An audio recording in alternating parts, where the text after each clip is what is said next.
Greetings, Queen. Greetings. Greetings, King. Greetings, positive energy to all.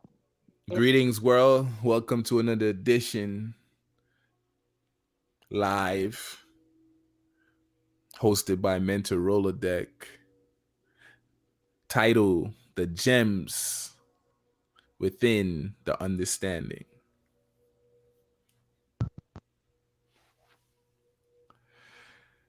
Rich, it's not about you, Rich. Why are you making it about you? Not about me. It's all about me. What you talking about? You're not listening, Rich. I'm not supposed to listen. You supposed to listen to me. Rich, you're not that important. We're both important, Rich. I'm Rick James, bitch. Ah, I Rick you James play goes. too much. It's too early for that. I hope he know he live. Right. Oh, Right. we live? Yes. We ain't Yes. live We're yet. alive. and we not editing that. We keeping that. Keep You that. gotta edit that out. Nah, fam. We keeping Uh-uh. that. No. Keeping that. Oh Mr. Rick God, man. James.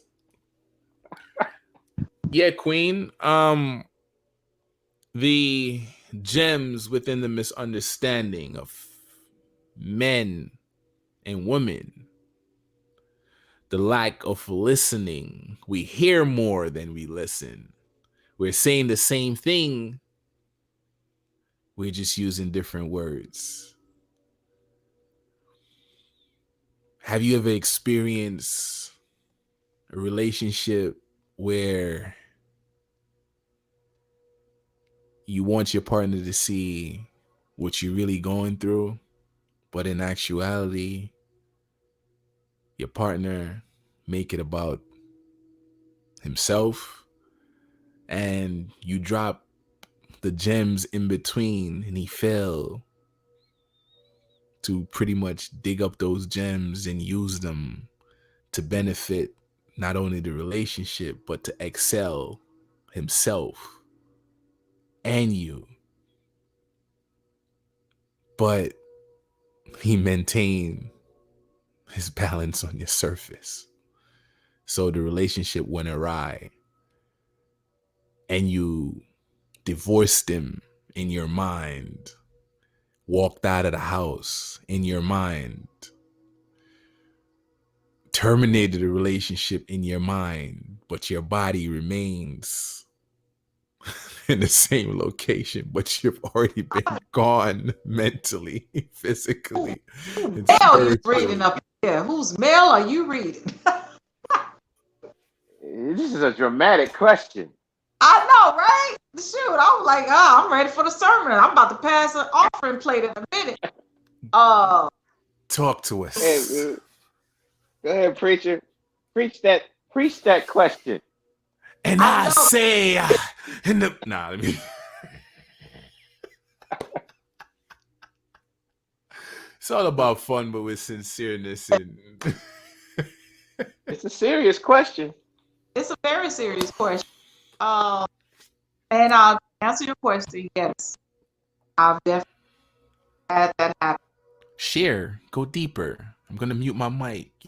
happen. um, you know, as we're transitioning in relationships and things like that, my brother and I, which I hope that he gets on here and shares some of it. You know, he and I had a deep conversation about it today before I did my book club meeting. And he's reading the book. Actually, he ordered it for me for my birthday because my birthday is on the 28th in a couple of days. It's called The Love Languages. Um, and he said he's learned a lot from that book, just reading it. But and that was one of the things we were talking about. We were talking about um, a lot of times, we have a conversation or a disagreement and we want to get stuff off our chest. And for me, um, I've had a lot of stuff happen during the time of my relationship, and it was things that I needed. And um, and every time I would hold a conversation or to express my need or what it was, that I just needed to just say. Um, it was always, it was never like just listening. Sometimes I don't really don't want you to say nothing, but just let me know that you're there so I can get it off my chest, or just let me know that you're there. But if I finish saying what I'm saying, and then you tell me about your day and what's going on with you and how the boss did this, and you just trampled all over what the sincerity of what it was that I needed to say or that I needed to talk about. I mean, it had got to a point that if I called and he just dumped everything, dump, dump, dump, dump, dump, dump, dump, dump, dump. It'll be about 25 minutes. And finally he would say, "Oh, I'm sorry. How was your day?" I got nothing. Because I mean, you just trampled all over me, excluding me from the conversation. I really, whatever it was that I had going on, I'm about to hold that in and I'm gonna try to work it out myself, because I can't trust you with that. Because by the time I tell you, then you be like, "Oh, okay, well, that's cool. But let me tell you," just killed it. And I just think sometimes, like I said, we have one mouth and two ears. So that means if we have two ears, that means we need to be listening twice as hard and talking less. Sometimes um, situations don't require a comment. I mean, and if you're face to face, it could be something as simple as holding my hand, or just say, "Hey, babe, just lay your head in my lap. Don't worry about it. Massage my scalp." I mean, I don't know. I don't know what that looks like. I know for me, uh, I need someone who listens, um, and someone that would just take the time to really hear my heart. Uh, I know for me, I try to be a good listener. And sometimes I can step over bounds. Uh, if somebody's talking to me, because I feel like I may have a resolution for that person. But then when I realize what I've done, I will apologize. I'm like, you know what, that is not what you needed. I should have just really just listened. And sometimes they may be, kind enough to say, "No, I really needed to hear that." But to me, I felt like that I may have overstepped my bounds and overtalked them, and really should have given them the listening ear that I too need myself. Um, but relationships take work, and that's a it's a duality when it comes to relationship. It's just not one-sided. You just don't have it one particular way, and it's just not one voice in a relationship. It's two voices, and everybody deserves to be heard. Whatever it is that you're disgruntled about, whatever it is that you need to express, everybody needs to have a platform to speak, and there needs to be a platform to listen. So that's what I mean. It says duality. It's just not just all about you and what you say, and what you say goes, and my stuff is more important than you, and okay, you got that going on, but that ain't nothing. But check mine out. We're not, to you, uh, and your little mind, that may your whatever you have going on may be small, but to me, what I have going on is really big. So we just have to see understanding one another, and quit trying to overtalk and downplay other people's problems, issues, situations, or scenarios. We need to give everybody equal footing and equal platform, so that you can be heard. It goes both ways. And sometimes the intentions are great, Mhm. but the misconception is you're solving something I didn't want you to solve. You're solving something that I wanted you to ingest, Mhm. listen, remain within the balance, don't sway from side to side. Being in a relationship, I've learned that I failed. And when I started failing is within the misunderstanding. She was dropping gems, but the cry was for my manhood. Like I kept, "Oh, I'm a man. I worked already. I'm tired." Um, she was working too. And the gems were on the canvas that she was creating, which is the household. And she was teaching me how to deal with her, teaching me how to listen to her cries, teaching me a lot of things. But with my selfishness and failure to listen, because all I kept hearing is hearing this, hearing that, until it starts becoming a Charlie Brown moment. You remember his teacher, wah wah wah wah wah wah wah wah wah. And now within my maturity, that we're no longer within a marriage and we're separated, yet we still have kings together. I'm looking back at it like she has given me so many gems that can elevate my life to this day, right? Mm-hmm. But they weren't shining when she was giving me those gems. The lights were dull because it was being overshadowed by my darkness, the anger of selfishness, and the anger of not listening and inner over and understanding what she was saying. And as a man now, I'm looking at it. I'm coming home from work and I'm like, yo, it's crazy how men and women are saying the same thing. You're just utilizing different words. We're both crying for help, but we're utilizing different words. And with the mixture of the difference within the words, we clash. And that was profound to me. And I started looking back and I started chopping it up with my little brother. And I was like, dude, the person's value was always there. I Yeah. just never looked at her worth. And if I was truly listening, I would see her value and worth. And sometimes as men, that can be a turnoff for women, and that can help them in the same light to no longer be in the relationship, and vice versa. It's most relationships today is more so off a dictatorship.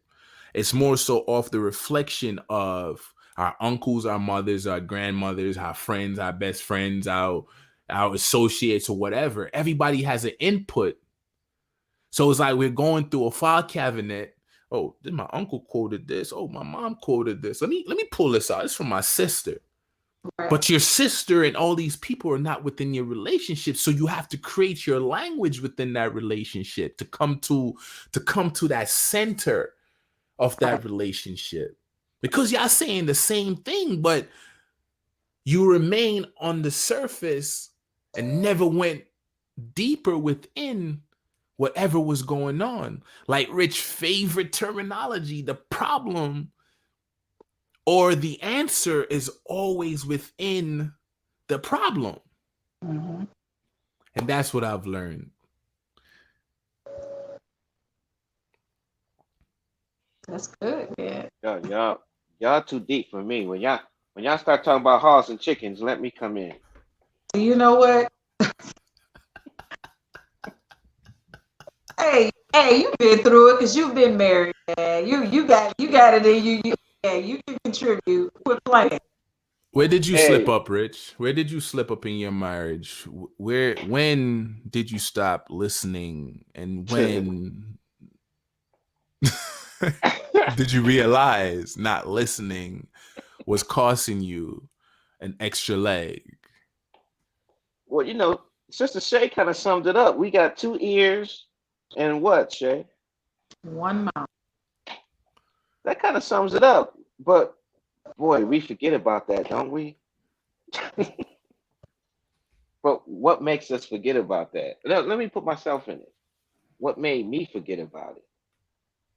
Because at the tail end of my divorce, I was already losing it. Health, spiritually, psychologically, and biologically, and economically, and physically. So it was my self-centeredness that caused my depression. It was my self-centeredness that was part of my divorce. And when you're self-centered, you can't pay attention to you can't pay attention correctly to anything because You're we're in thinking the only melody. yourself. Right, because it's and we know what selfishness is, but people say the word self-centered. Now, correct attention is when when there's no center, where it's not according to. Take out the center and you have correct attention. But when you put a center in, there's a difference between concentration and attention. Now, if you take out the center, you're totally attending what the person is saying.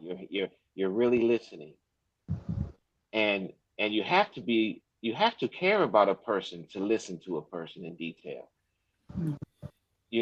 Because it's a very fine line because you can be interested in something selfishly that you will pay attention to. Like you ever heard somebody you be talking and they're not paying attention to you mention the money, Right. and then they all ears, right? Yeah, they'll tell you, Because hold on, what you yeah, say? yeah, right. They have a How much? reflective conversation then, right? They started repeating what, so you said this and this, Yeah, right? yeah. And you said it was okay. Is that much money? Okay, now let's go back to the top. But that's a self-centered interest. Mhm. But when you have compassion and care about somebody, there's no center, Right. and so it's like a mother watching a child. I mean, you ever watch a grandmother watch the children? Your grandmother watches the child better than her daughter or son Hmm. because she's really watching every move. She's looking ahead. She don't even holler at the baby as much as her daughter or son because she just lets it be a kid until it crossed the line. Or she'll create the boundaries where she'll watch, but that's attention. I messed up because I became self-centered. Not became, I was self-centered because I was like, I'm making more money than you. I'm making $1,000 a week playing music. Okay, you work at the clinic, you bring in your portion, but I'm taking care of everything. So I don't really have to. It can be so egotistic to where you're not even listening at all, Right. and you don't realize that when that wick get close to the bomb, and women, and there's no such, I always say there's no such thing as a stupid woman. I'm gonna get a lot of flack on that, but women, they can leave you without you even knowing it. They can They be in the house with you. No doubt. No doubt. And you think they listening to everything you say, and you think, oh yeah, she's quiet. I put that on her. You be telling your boys, yeah, I laid it down on her. you ever Checked out. We out. Checked out. you ever remember that one scene, I think in Delirious or Raw, Eddie Murphy said he smacked the woman and got strong on her. And she's like, just go to sleep. Where you, where you walk out your own crib, that's what it's like being in a relationship with somebody that's there, that's no longer there. Pretty much. And the thing was, like, even in my past relationship, it was always about me. Like I said, the me part of the relationship overshadowed the gems that were giving to me, because as an individual, we are we are taught within the action how to treat the next person, right? But we deflect from the righteousness of ourselves and start using that file cabinet of your friends and so on, the uncle, aunties, and everybody. So you're lost within the myth. So instead of giving your true self, you're giving everybody else but yourself. Right. but the real you is suffering in the background. Because you go back to it, you hear, "Oh, yo, have you ever? I've given so much, I can't give anymore." When a woman say that, just leave. Like, I've gave you all of me. But it's the same thing for men as well. Let's It not goes. throw. Go ahead. I was saying, it definitely goes both ways. One of the things that you know, that we seem to overlook is when, like you said, those gems. If I, uh, if something happens, I like to try to address it when it happens. I, say something like, "Hey, that wasn't cool. I didn't like that. That kind of hurt my feelings." That's a gem that I'm dropping, that I'm giving you to let you know, like, "Hey, that's not going to go over well. I better not do that again." Or she doesn't like that, or that's offensive to her. But then you turn around and you do it again because you never listened to me the first time.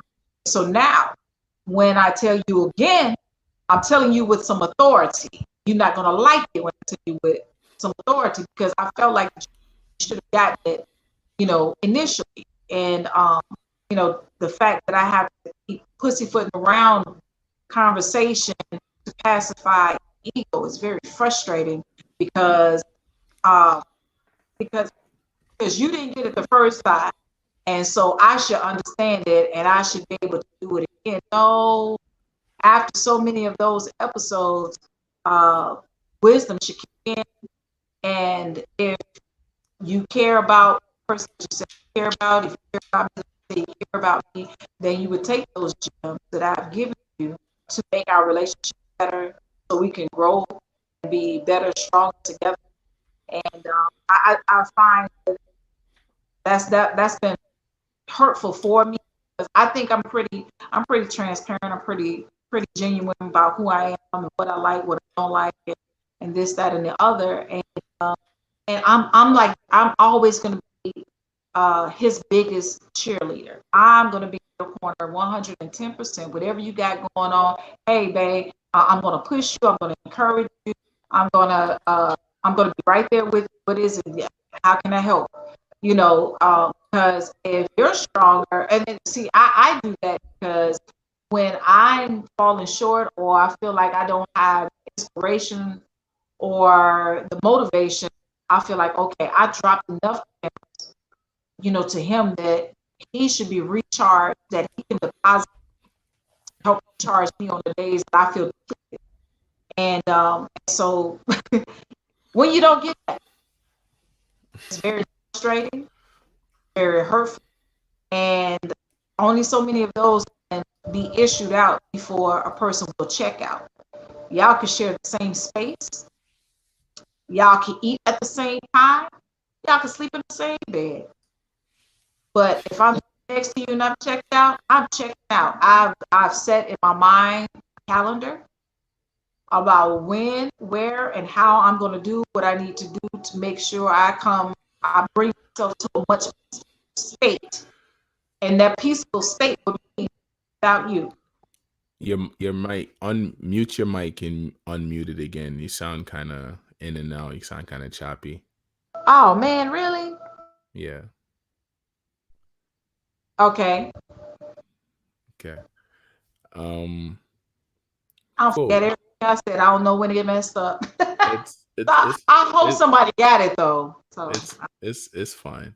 I heard her. I heard her loud and clear. Okay. Y'all So can hear me. yeah, I can hear you, King. So, right, since you've already checked out, have you looked within yourself to say, you know what, I've fell for this person and I've loved this person, so let me tag back in and aim for another shot at it, or you're checked out completely? well, I've done both. So I checked out, tried to revise, revamp my mindset. Maybe, maybe I overreacted. Maybe it was that. Maybe, you want to try to put everything out on the table. and you want to try to go back in and try to see if it's salvageable, you know. Okay. What And do you and then, after you gave it a shot in, and you realize like, wow, yeah, this is not gonna work. We're growing in two different directions, or you know. she So she's I, someone say your mic is not clear. Like it's man, choppy, like what I'm saying. Yeah, it's I don't. chopping now. I hear it chopping now. Yeah. Okay, because I mean, Just go out I and don't come back in, Shay. go out, and Yeah, come back in, or do yeah. my audio again. No, go all the way out and then use the link back in. Okay, all right. The thing though, Rich, the thing though, why do we fail to catch those gems? I hate to keep saying this, but you know me. It's I look at the root. I look at the deepest way I can look at it, and it's got to go back to self-centeredness because, but you got to look at what's causing somebody to be self-centered. Because if I in a relationship, a woman needs love, a man needs love. I'm talking about a serious relationship. I know that word love is always thrown. See, this word love has been thrown around so much, it has almost lost its meaning, you know. But when you're in a relationship with a woman and you have kids and or if you don't have kids, but if you seriously together with her and her with you must have compassion. And in that, what's the action of compassion? Nobody ever looks at the action of love. We throw this word love and we're together around, but where's the action of it? You my woman. Okay, yeah, you my man. Yeah, okay, I love you. I love you. But okay, but where's the action? I'm an entertainer, musician, especially in my earlier days. And you go, there should be musicians that be like, yeah, man, I play this, I play that. I'd be like, where's your show? They never had a show, they never was on stage. But they will always talk about they're going on stage and they're gonna have a show. Love's the same way. You can say you love, you can talk about it, but where's the action? You know, I'm writing a song. Okay, did you finish it? No, I haven't written it yet. But okay, write it. There must be an action in this, and so what I'm saying is the action of love is attention without a center. That means if my wife is talking to me and confiding in me about something, it's like Shay says, I got to use both my ears. I got to use my senses. That means my hearing, my taste, my smell. I must be into her. Compassion means you are concerned about the whole situation. That's what compassion means. That is the action of compassion. And you can't be in love without compassion because compassion means you are concerned about the entire thing. Question for you. Queen said if you've never had been shown compassion, how do you know how to show it? That's where the problem is. Yes, but see, in this compassion, the action of compassion is attention. See, when I care about something, I'm paying attention to it. Okay. I think, you know what? I think, and Rich, you're absolutely right. But I think a lot of people may not know what does that look like for them. You know, what is missing to I don't them? know. Your What mic is choppy. I don't know what's happening. I'm sad. Really? See, when you come closer to it, it sounds straight for some particular reason. Okay, hold on. Let me do this then. Okay. I'm gonna Andre, bring I'm gonna bring that closer to me. Is that better? Yeah, yeah. I hear her good now. Okay. That may be what it was. Maybe I was sitting too far back. But Okay. like I said, I think people uh, may get the misperception of what passion is or what the action of compassion is. But I think we all have it within us, whether or not if it was shown to us, We do. We have compassion for little small animals and babies. Oh, she's so cute. That's a part of compassion. You know what I'm saying? It's a small action of expression and exception. You know, so I think, Right. But yeah, I think that's what I'm saying though. but why do we fail to bring forth that compassion when we're in a relationship? Given the fact that a lot of the devices we're using or words per se is not from us, right? Like, remember earlier I said we're lost within the midst of everybody else, so we're utilizing everybody else's thoughts and everybody else's word, mm, right? So like for me, right? Um Something simple like Queen would say, "Hey, I need a break. Can you take the kids outside for an hour or two?" Her break may be cleaning up the house. Her break may be cooking, right? But I was like, "Nah, I just came in from work. I'm tired." So I've already separated myself from the family. So I'm thinking because I'm a provider within the same midst, I don't need to do all of that compassion or extra stuff. I'm like, oh, it's enough. I paid the bill. But right, that's why the queen that had that question is a good question. But that's what I was getting at. See, compassion is an action.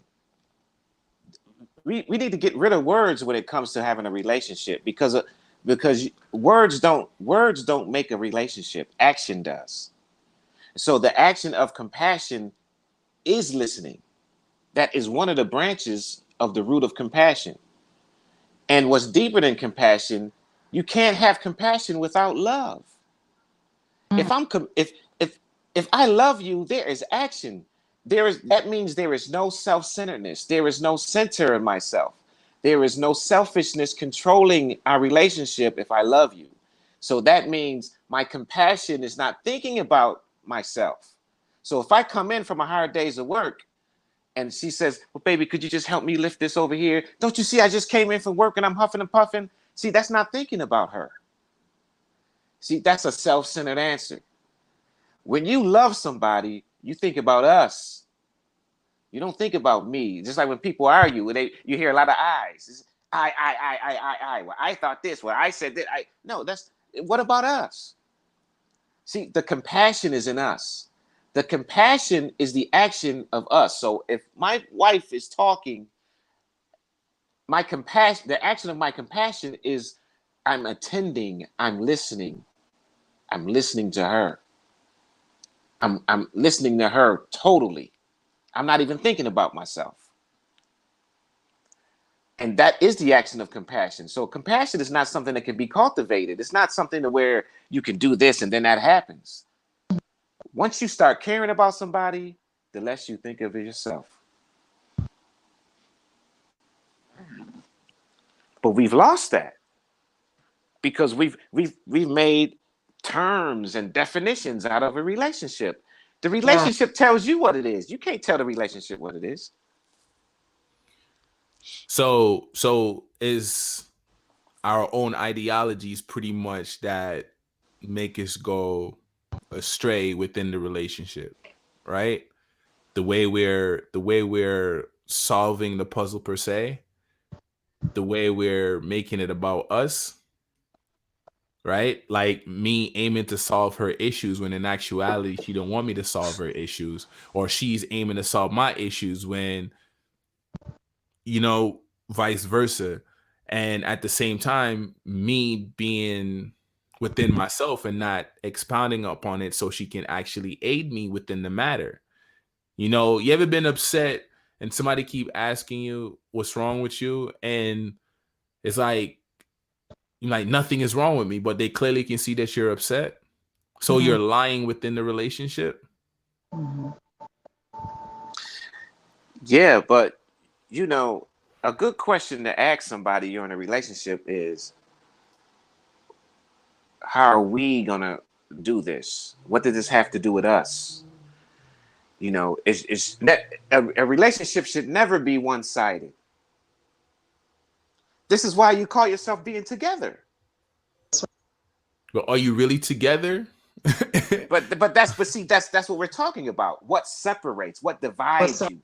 The division comes when self-centeredness comes.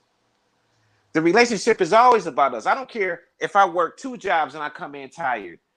I should think about us, not me. Okay. Goes back to Queen's question, right? If unconsciously you're doing this and unconsciously you're self-centered and unconsciously you never had anyone to tell you that you're self-centered or to pick up the mirror and show yourself your self-centeredness, when are you going to fix it? It fixes itself. Because once you start caring about somebody, your action changes. If all my answers are self-centered and be like, baby, I keep the heat on, I got the brakes fixed, that's not somebody you can love. They once they start caring about you, everything changes. It's just like a bad diet. Soon as you change the diet, you become healthy. But you know what? And I somewhat agree with you, Rich. But and I'm getting it now because a lot of times, depending on how people grew up and what was taught to them, um, what they did and did not see.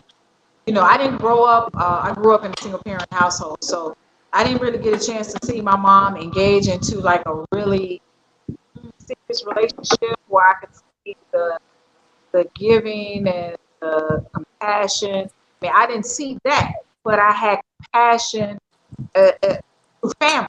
You know, looking at my family, not necessarily in the relationship eyes, but I was able to know what compassion is, what it felt like, because of how my mom was towards us, my grandmother, and things like that.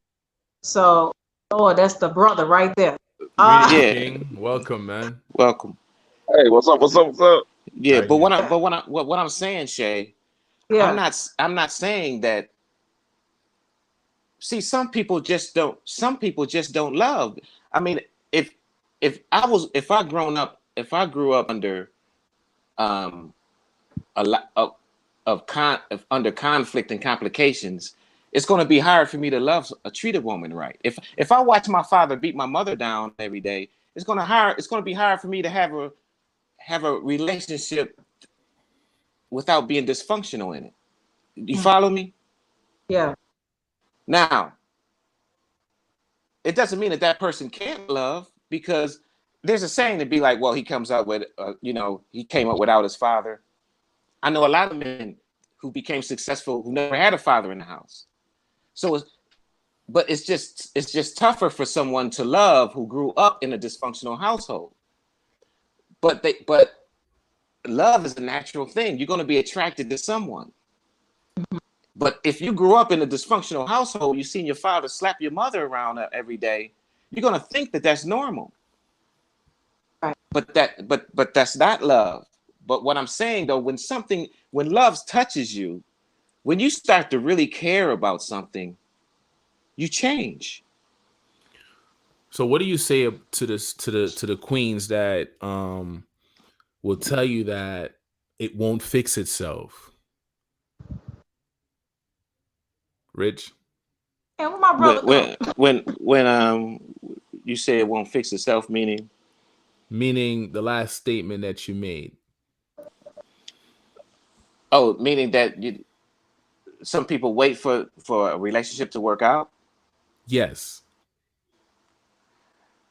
Well, no, you either see it once you see that the relationship is selfishness. It's not going to work. A serious relationship cannot work with self-centeredness.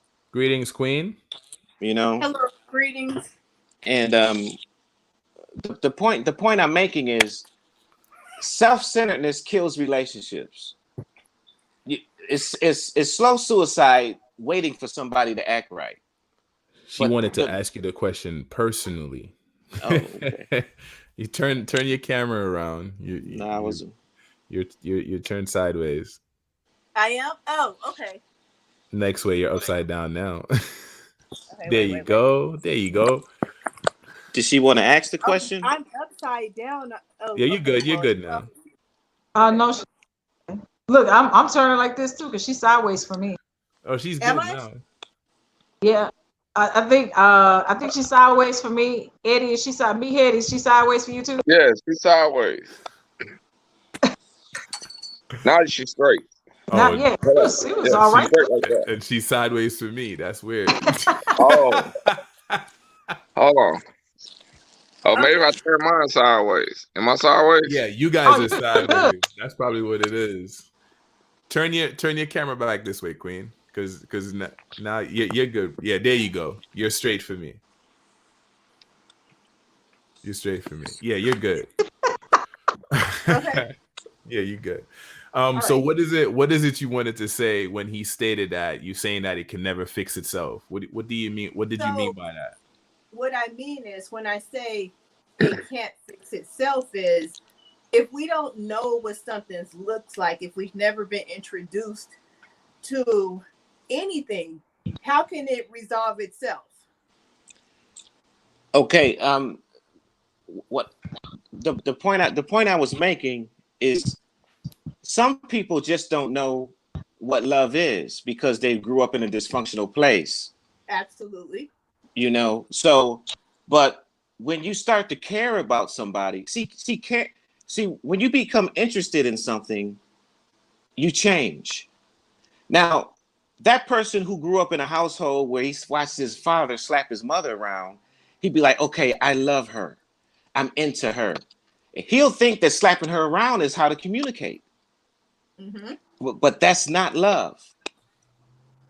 So the Right. woman, But how does he know that that's not love? Like what? Even when he starts to care about his mate that he's with, right? yes. What if he hasn't seen anything different? What would make him understand that it's love if he doesn't put his hands on his wife? It's just, you know what, that's like somebody trying to get out of a bad habit because they can't see their way out, because he thinks that is love, slapping a woman around. but Right. see but see um the only way that man will change if he has to see the danger in that. No, someone has to bring it to his attention and show him and explain to him maybe another man, because men usually can take another man explaining something to them better than they can take that woman, right? So if I was to present it to my husband like, no, this isn't right, he would naturally by nature reject what I was saying. But if a man were to come to him, possibly maybe his uncle or his dad or someone who he had a relationship with, and showed him in a different perspective and had a conversation with him, then he may give insight and understanding to what that man is saying. But he won't listen to the woman. I Yeah, concur. but I see, concur. wait, well, let me make this point. Because see, I just want to make something clear. When somebody is dysfunctional, this is the point I'm trying to make. When somebody is in the action of dysfunction, it could be something small or big to turn them around. From a female, from a movie, from another male. Dysfunction is dysfunction. Whatever turns him around is a good thing. But love, when love is there, there's no conflict there. Let me So wait, let me finish this. So what I'm saying is, some women are involved with men and some men are involved with women that don't know how to love. That doesn't mean that they can't be in love. That just means they have to see the difference, whether it comes from anywhere, any help from anywhere. But it's going to be conflictual till that is solved. Now, it could be solved in many ways, or it can never be solved.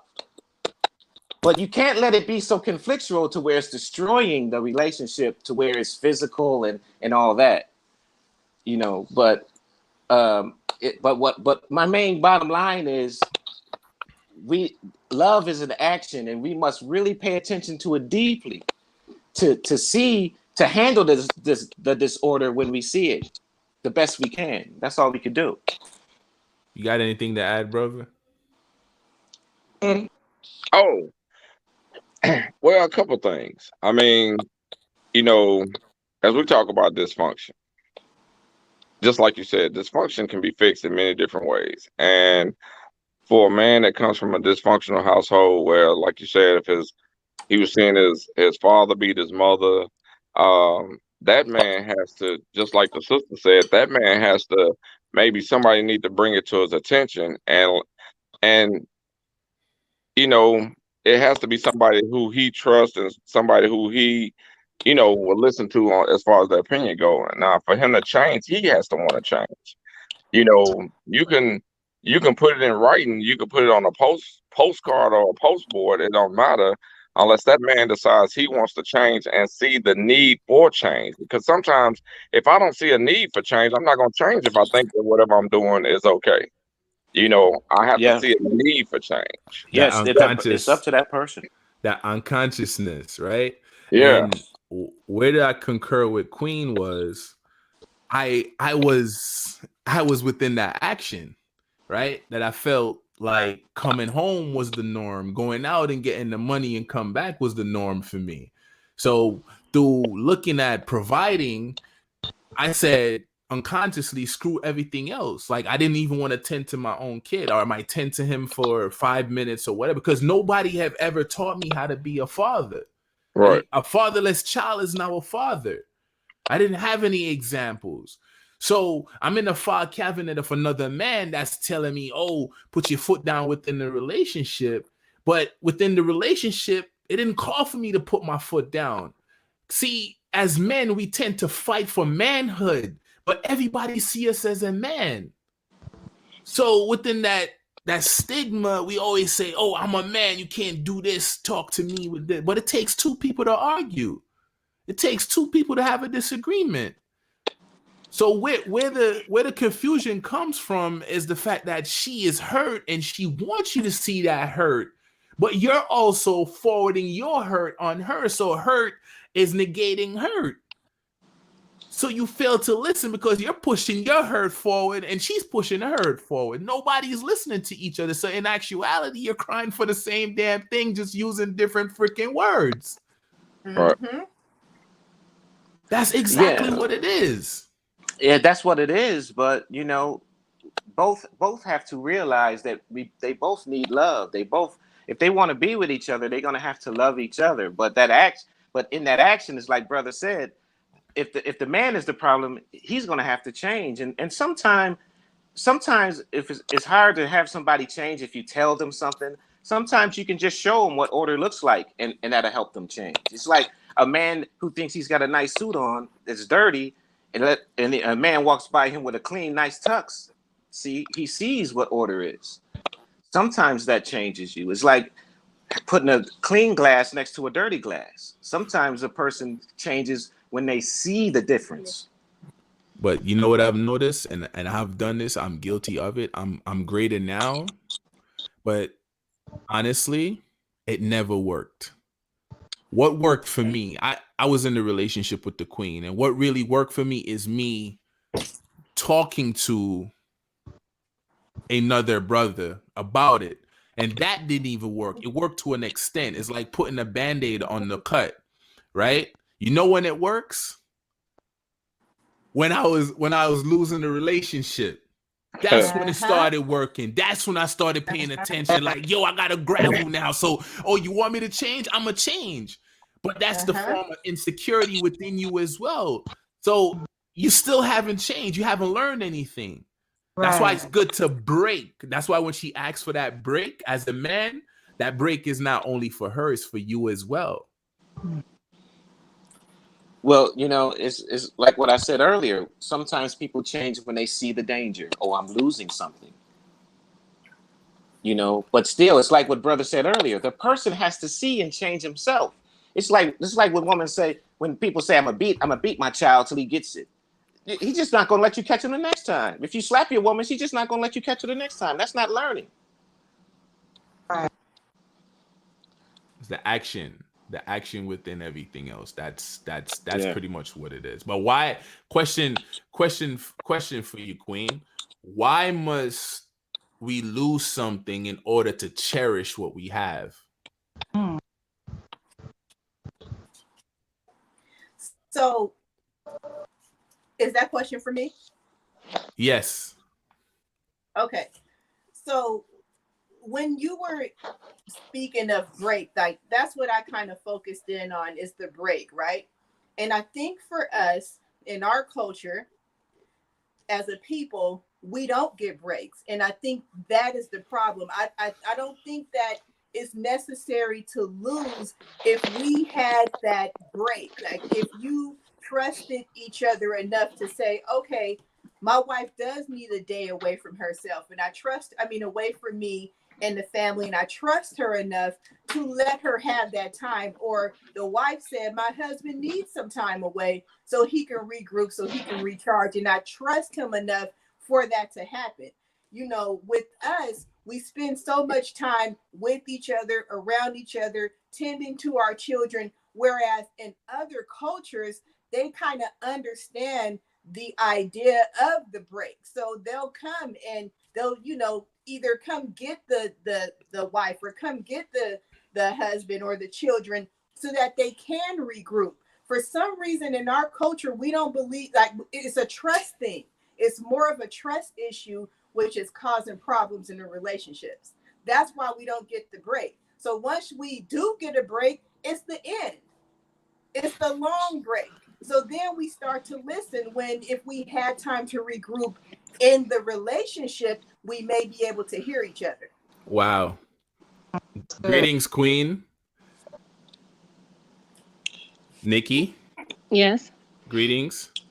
Yeah, Greetings. and greetings, Nikki. But I applaud the sister that just spoke because she's absolutely correct. You know, Michelle. learning too late is our problem. Michelle, you have anything to add? Um, I totally agree. A lot of times, while we're in a relationship, we fail to look at ourselves. We're constantly looking at the other person, and we never look at what was it that we could have done different to change the scenario. My brother has a saying that he actually was the first person that I heard say it, and I'm quite sure when you hear it, you'd be like, okay, yeah, I know that. He would say, if mama's not happy, ain't nobody happy. So, when the woman is in the household, she's taking care of the kids and this, that, and the other. The mother has to be in a good place to be able to be what she needs to be, and to her children as well as to her husband. And so, so it's safe to say that as individuals, we sometimes miss the mark whenever we don't listen to the signs or don't listen to catch the gems that were dropped as to what we needed or what we need from that person or what we need from that relationship. We'll miss the mark. And then next thing you know, like you said, when it's a separation period, they're like, oh, she did say that. Oh, he did say that. Oh, I forgot about that. He was right. I'm so sorry. I missed that. The separation, you know, unfortunately, if our culture, like she said, is a trust thing, we can't separate and be like, oh, no, because you're going to be cheating. I know you were sleeping with somebody during this 2 weeks, you had a break, instead of like taking a break, taking a break to really rethink or reevaluate the situations or scenarios on how to make the relationship better. We have the misconception sometimes in our culture that when we take a break, that we're taking a break to sleep with other people. And that's not what the break is supposed to be. Exactly. Yeah, the break is supposed to be like if two of you come together and say we're gonna take a break, but that doesn't mean we're sleeping with other people. We just need a moment to come, to come to some senses. But that break thing, man, that gray area is a beast, man. People So come back and find so listen to the yeah. question. This is how you set yourself up for this question, right? So if it's a break, what does it matter if you sleeping with somebody else? Oh, Okay, Well, so I was waiting for you to bring that up. I'm gonna let you finish, but I really want to elaborate on that. mhm. okay. For Rich already know. But for you guys, right? Nikki is the mother of my sons. So I'm going to What's up, allow Nicky? her to share my imperfections within the relationship to see where I went wrong when she mentioned break and what she meant by break. Please share. Men-talRollaDeK is pure organic truth. I'm playing catch up here. No. What was the ills within the relationship that caused the friction between us? What is it that I wasn't getting? Why we separated?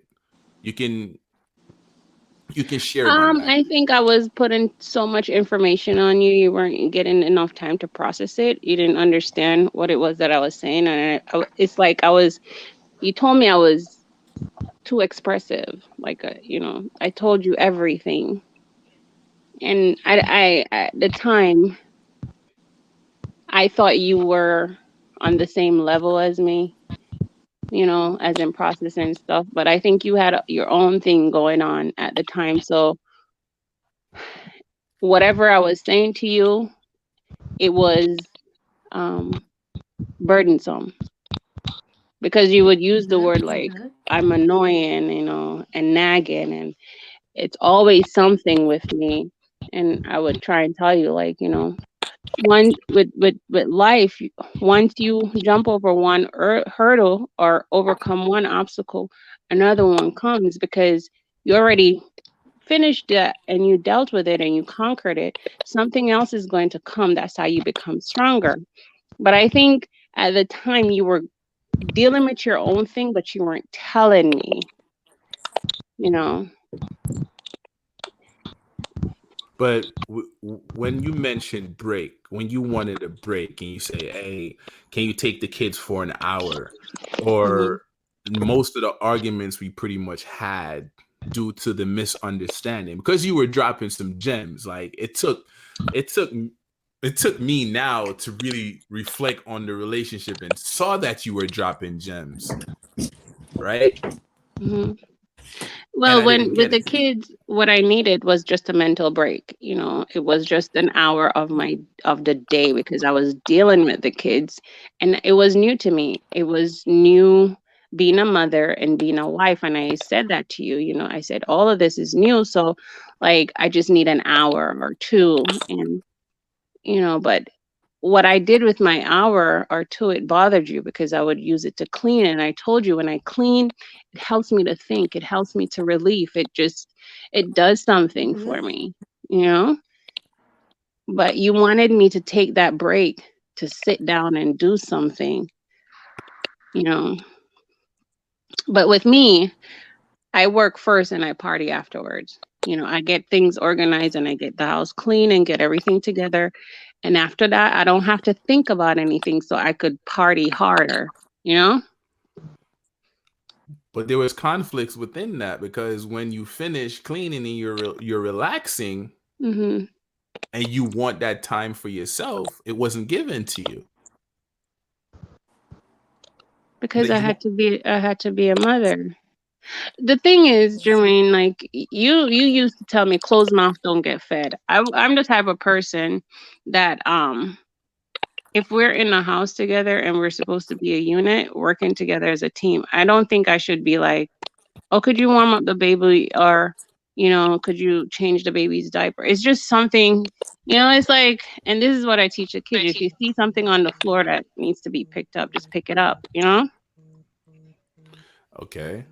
Yeah.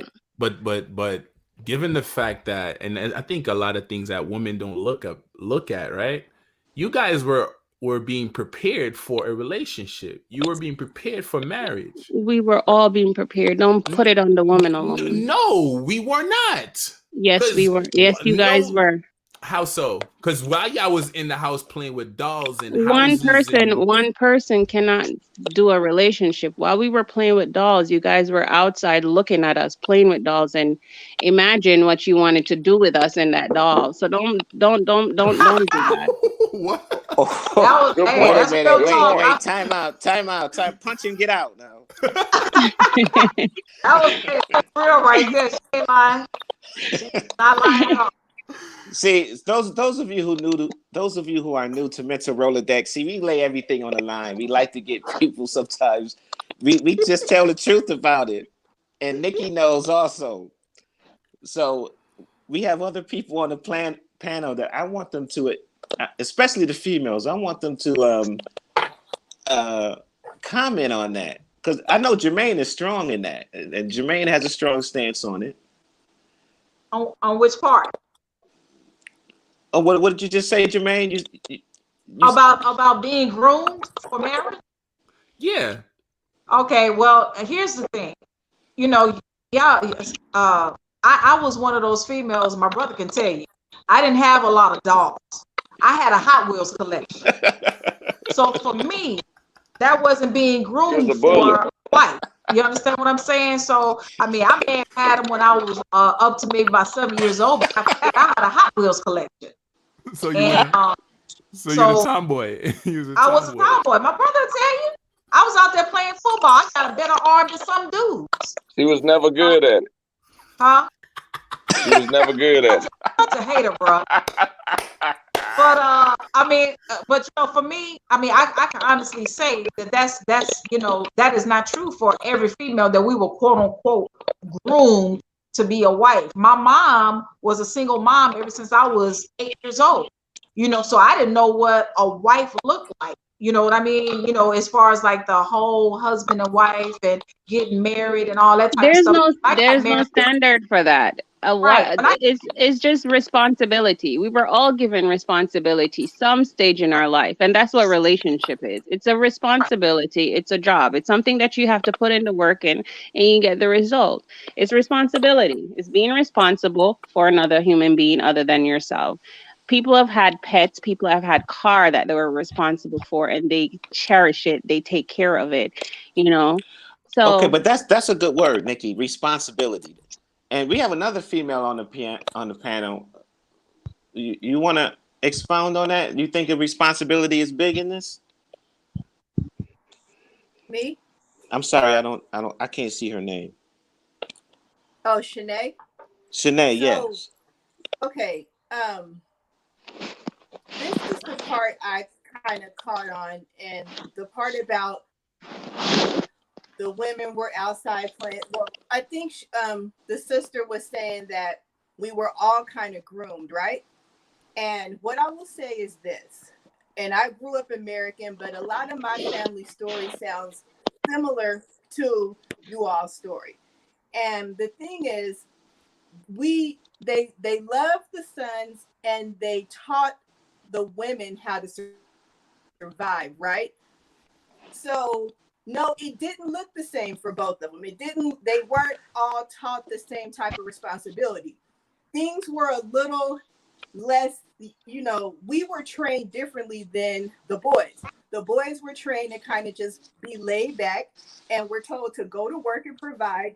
And the women were kind of taught the responsibility. That's and when I heard you say about the Barbies and, we were all taught the same, I have to disagree because I watched it and I was raised by my grandparents. I watched how my grandfather functioned. I watched how my grandmother functioned. And it was a different kind of standard for both.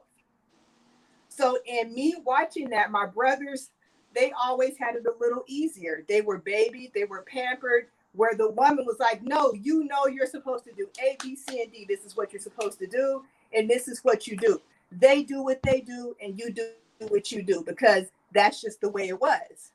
So I don't think that both parties understand the same kind of responsibility. They weren't taught to Okay. understand it. I don't think so. Okay. I got a question, but I want to know if Mr. Goodman want to tap in on that. Like, what's your take on this whole scenario? Well, I mean, like if you go back to even with responsibility, if as a kid you was responsible for, hey, it's your turn to do the dishes, you know. So that responsibility in the relationship is two I different can't hear things. him. And oh, y'all can't hear me? I can hear you I, clear. I can hear you good. Okay. You can't hear me, brother? I can hear you, King.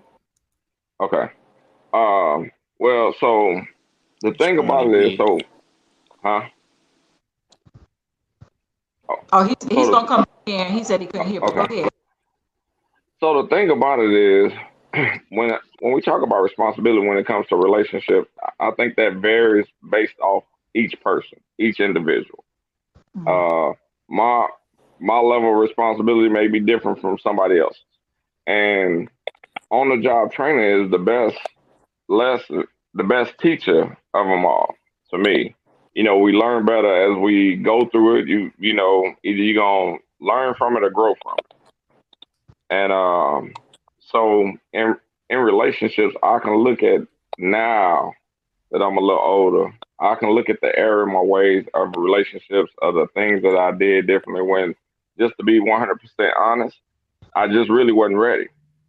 And so because of that, you know, and because you know, you doing on the job training where you're not really taught how to love somebody the way they need to be loved, how to take care of your business where this person feels as though you're doing it right, or you know, those are just on the job training lessons that I learned along the way that makes me better now. So any woman that get me now, I get a, you know, Lawrence 2.0 and not the 1.0 version. The 1.0, you know, you wouldn't have wanted that one. So, you know, I think my life lessons taught me the responsibility level. And dang.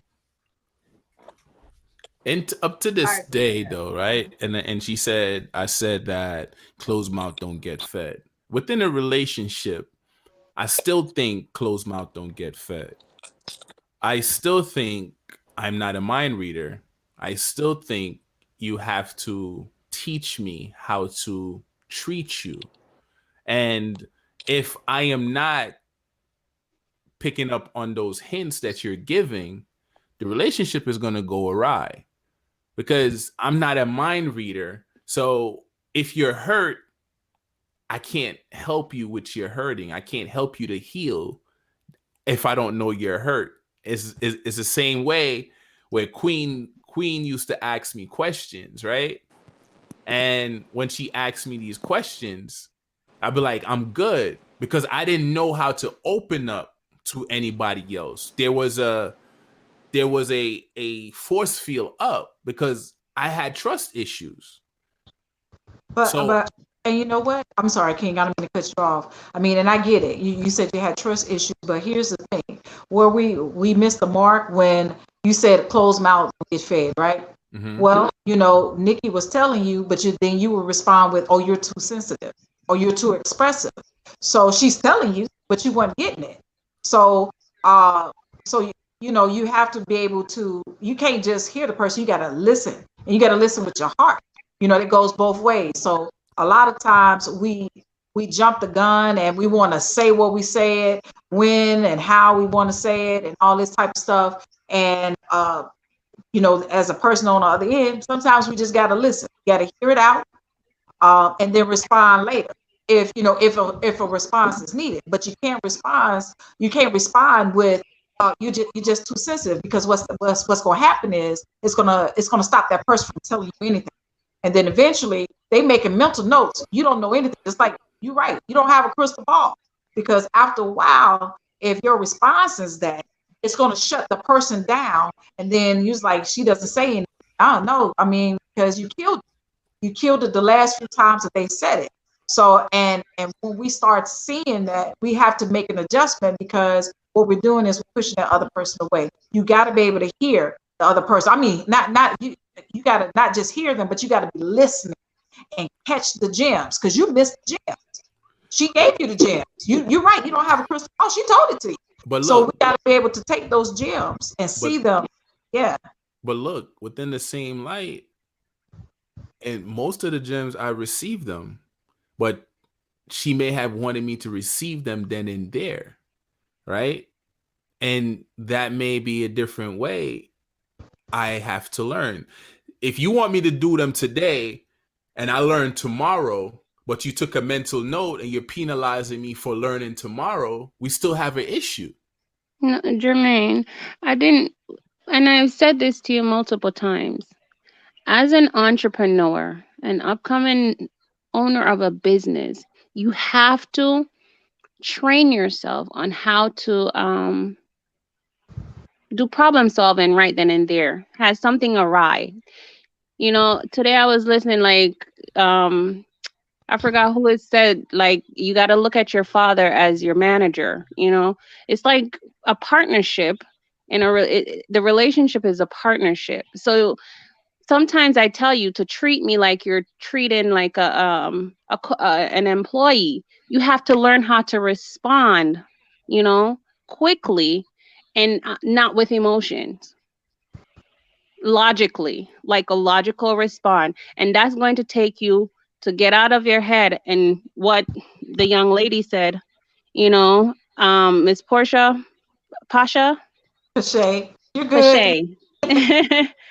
About listening with your heart. And you have to do that with the individual or the scenario at that particular time.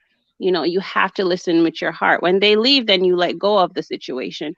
But that particular time when someone is trying to reach out to you, then you listen. And I see sometimes you do it with the kids. And I said, just Jermaine, just stop, just listen to what they're saying, because sometimes they're saying something valuable to you, but you're such a thinker, so you're always in your head, processing things. When someone throws stuff at you, it gets caught up into the same things that you're processing, and it's not filtered properly. So it's like the power of discernment. You just, learn how to be more discerning in a conversation or something. Okay. Great And point. I want to kind of bring this up. My brother and I, we were talking about this earlier because he, like I said, he ordered the book. So one of the things that we're forgetting how to, as my brother say, finding each other's love languages, right, Eddie? Right, right. Yeah. But can you expound on that a little bit? Well, and I don't know, it's a book called Five Love Languages. And in the five love languages, like I'm just gonna use the example. As a man, if I go out and I'm working, I pay the bills of the house, you know, cutting the grass, fixing repairs around the house. Well, I'm gonna feel like I'm showing you love because of the things that I'm doing, and not necessarily you may not feel like you feel in love because maybe your love language is quality time, and I may not be giving you the quality time, but I feel like I'm loving you based off of how I feel showing love is. And so to love somebody where they feel love is to know their language of how to love them. So just because I go out here and I work and I pay the bills and I'm coming home every night, I take care of the cars, I take care of repairs around the house. Well, if she's not feeling loved, then it's really she's still gonna feel unappreciated, and her love tank is gonna start getting empty, just like a gas tank in a car. So if her love tank or her love language is quality time, and then that means I got to start spending time with her. But if I don't know that that's her love language, and I'm only gonna love you the way that I feel or know how to love. So learning each other's love languages is important because I may be doing all that I can, giving you all I got based off of what I feel is showing you that I love you. And you may feel that I'm not catching it, I'm not getting it, because I'm loving you the best way I can with what I know and what I'm working with. And so, because no one teaches us how to love, or no one teaches us that it is different love languages, no one teaches us, these type of things. So we have to learn that in order to able to be able to love you effectively. Because a lot of times we lose good relationships because we didn't know how to love each other. Because I wasn't speaking your language, you wasn't speaking my language, so we lose good relationships because I didn't know how to love you in a fashion or manner that made you feel loved. or and even vice versa. So, you know, that the book that I read, The Five Love Languages, was awesome because I felt like if I'd have had it way back when I was younger, then me and my kids' mother would probably still be together because I loved her and I knew she loved me, but we weren't loving each other in a love language that made us both feel like the other person was just, we even today we still have love for each other. We're not in love with each other, we're not in a relationship. But if I had learned to love her in her love language, then maybe I could have been more effective in our relationship. So, I just think that, and I gave my son the book. Well, I told him about the books for him and his fiance because I said, man, if I'd have had this book way back, it would have been really effective for me in my, past relationship. But when it comes to that, man, love is just, and love is the action word. So we take it though, you can just say it, but a person needs to not only hear it, but they want to feel it, in the actions. And just like the sister was saying, when she was telling you as far as, how you was processing it, well, that may be how you process it.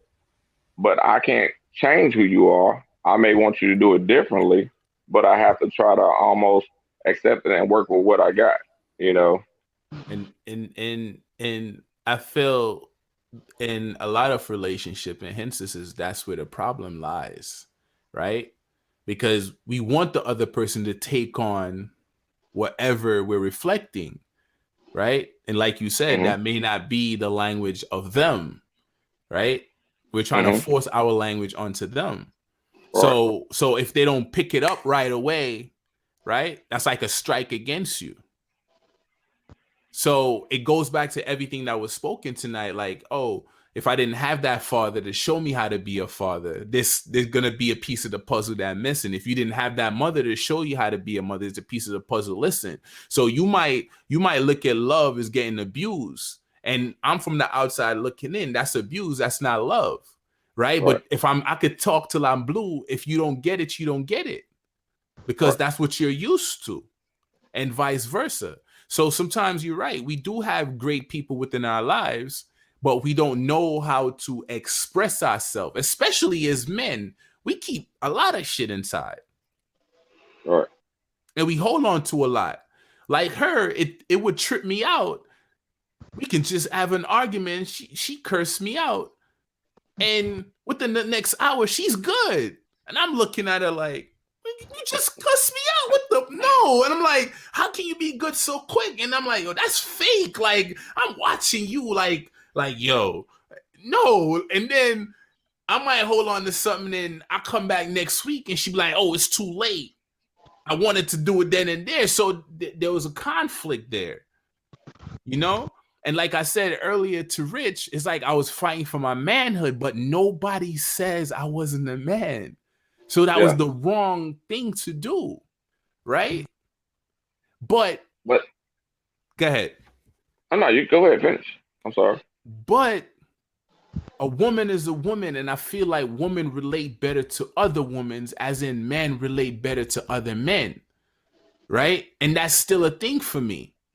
And it has nothing to do with the likeness. It's like the queen said earlier, we're more receptive to that brother dropping the jewels, especially if it's a positive gem he's dropping. And it's the same thing for women. And it's weird.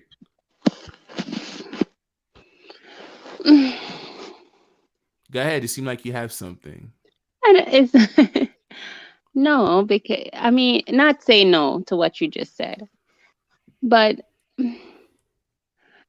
before the kids came, you and I, we had this friendship, and with that, the friendship that we built together, I felt like we had an understanding. That's why after our first son, I said to you, because I knew where you were at in your life, and I said, Jermaine, you know, it's going to be a lot. I think you should take some time off, you know, and just go out there and explore the world and just grow and do the things that you never got to do, and then come back and, I'm going to be here with the child. But you didn't want to do that. And you forced yourself. And I think with that, it was the struggle of And I know you were going through something. You just didn't tell me, and I kept asking you. You would get frustrated because I understand. I have a couple of years over you, but I got it. I get it. That's why I was telling you to do those things. Yeah, but like I said, it goes back to the upbringing, right? Mm. It goes back to the upbringing. If I didn't have the dad to show me how to treat a woman, how the hell I'm gonna know how to treat a woman? See, most of the time we think with our sex organ versus our But I heart thought, and mind. mhm. See, you said we had a great friendship. See, now is different forms of responsibility within that. I've never experienced that before, right? Like picture not knowing that you got to wake up at 3 in the morning and rub the belly because the kid is on one side of the belly, and then you got to be at work for 6 o'clock, and you're a selfish person, and she really needs help, and you know what I mean? You're looking at like, oh man, come on, really? I got to do this now?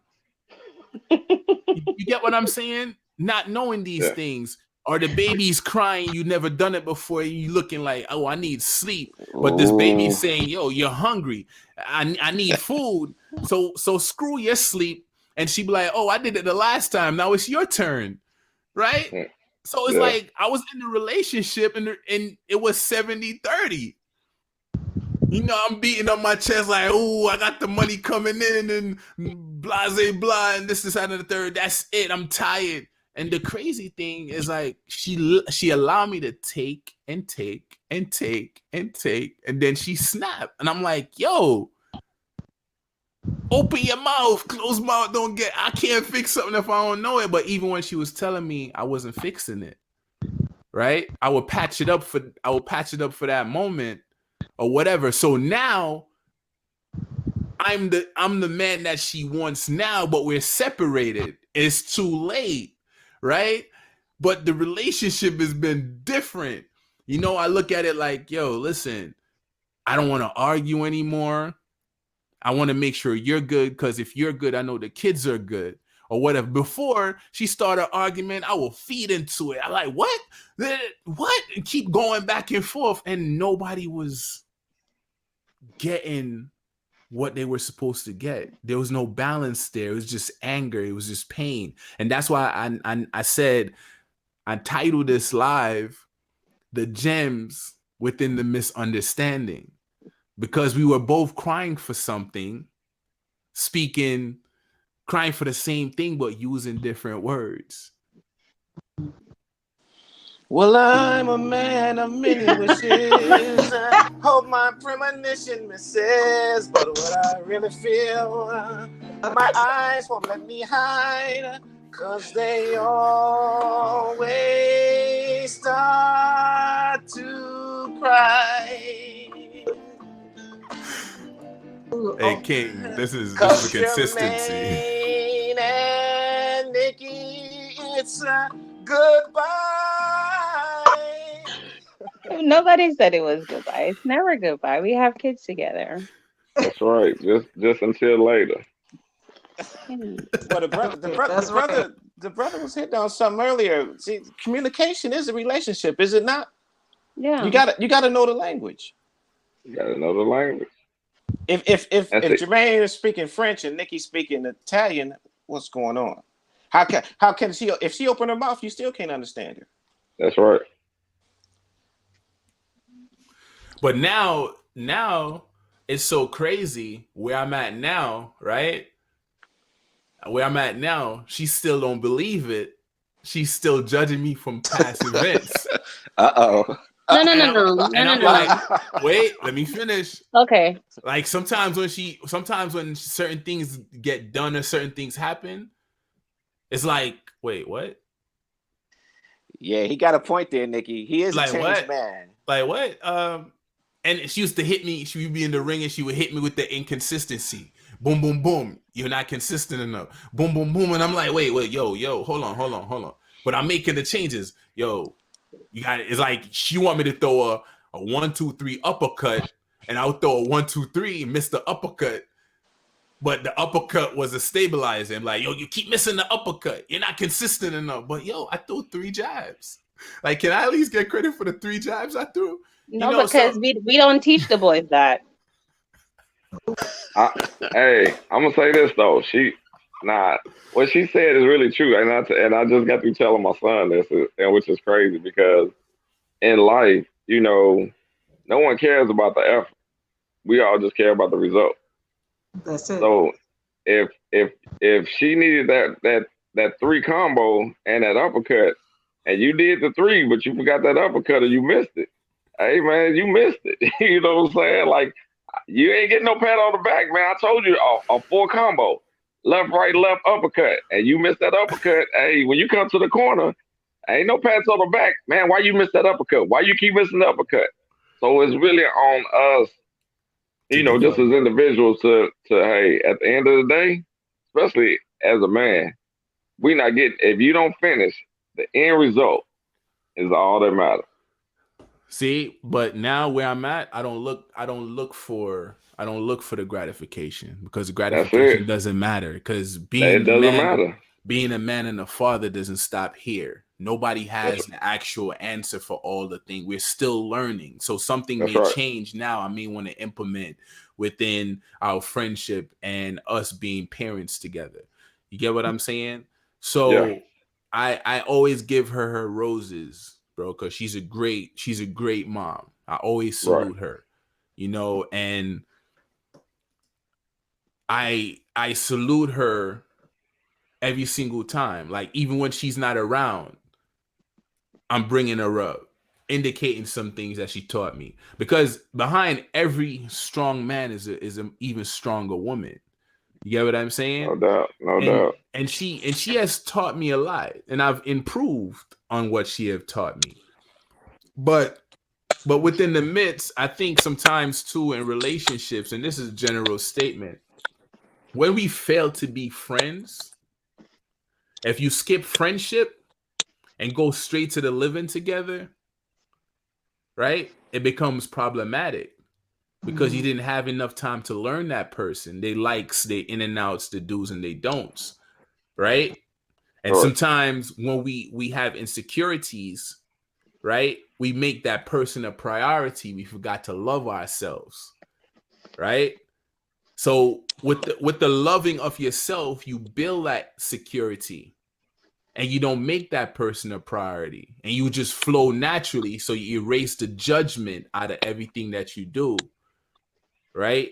So if that person do step to the side or leave, you won't have the same impact as in you making that person a priority and they're your all and everything. Like, you should give yourself that love as well.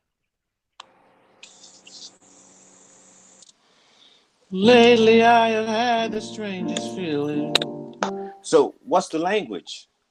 I'm Is it that? learning Is it that that. I'm first? Is it learning that that. first? But the first must be language. I mean, when you start dating, that's what dating is for, right? You That's gotta. right. Do we speak the same language? Are we Mm. compatible? We never dated, and I think because with the beginning of the relationship, he didn't believe I was, or I am who I am. He thought I was just faking. He used to tell me, "Oh, you do too much," but it was just me. I'm a giver, and I'm learning how not to give so much of myself to an individual so quickly. You know, I'm learning how to um let people earn it. It's But Mm. it's but you but you it's but Jermaine different. Jermaine is a different man now. I mean, he's both of you. Everybody changes a little bit every day. We all change a little because we all evolving. Yeah, But yeah. but in that change, you can't like the man he is now. You can't compare the man he used to be to that. Right, Jermaine? Wasn't that what you were saying earlier? Yeah, and this is another thing that I've noticed. General, it's not just a Nikki and Jermaine thing or whatever. The thing that I've noticed, and this happened in past relationship as well, and why I said we got to work on giving ourselves love, because there was a queen I loved, man. Like, she had my heart, first love, everything, and it was like a soccer ball. She took it out and she played with it. She threw it away. She came back, took her again. She took it out. She played with it. I was so in love. I was overlooking all the flags till I started walking around with no heart in my chest. So I didn't close that relationship. So I brought it into my other relationships where that queen could come around and do whatever she want to do, and I still have open arms and take her in like, hey, what's up? I miss you. And it feels like nothing has changed, but those red flags are still there. And she left again. And I brought it back into this relationship. There was no closure, right? So I was looking for somebody to close it for me, not knowing the only way it was going to be closed is me. Yeah. Right? See, what Rich said earlier, it doesn't matter what you show or whatever. If you don't have love for self and security within self, man, you're in for a rude awakening. Yeah, and that's what I mean by courtship in the beginning. See, we lost the art of courtship and dating. Jermaine's courtship and I was weird. Dude, we thought to be honest. Met a girl named Nikki. I guess you could. What is going on? I want to hear about this courtship. Yeah, please expound upon that. Yes.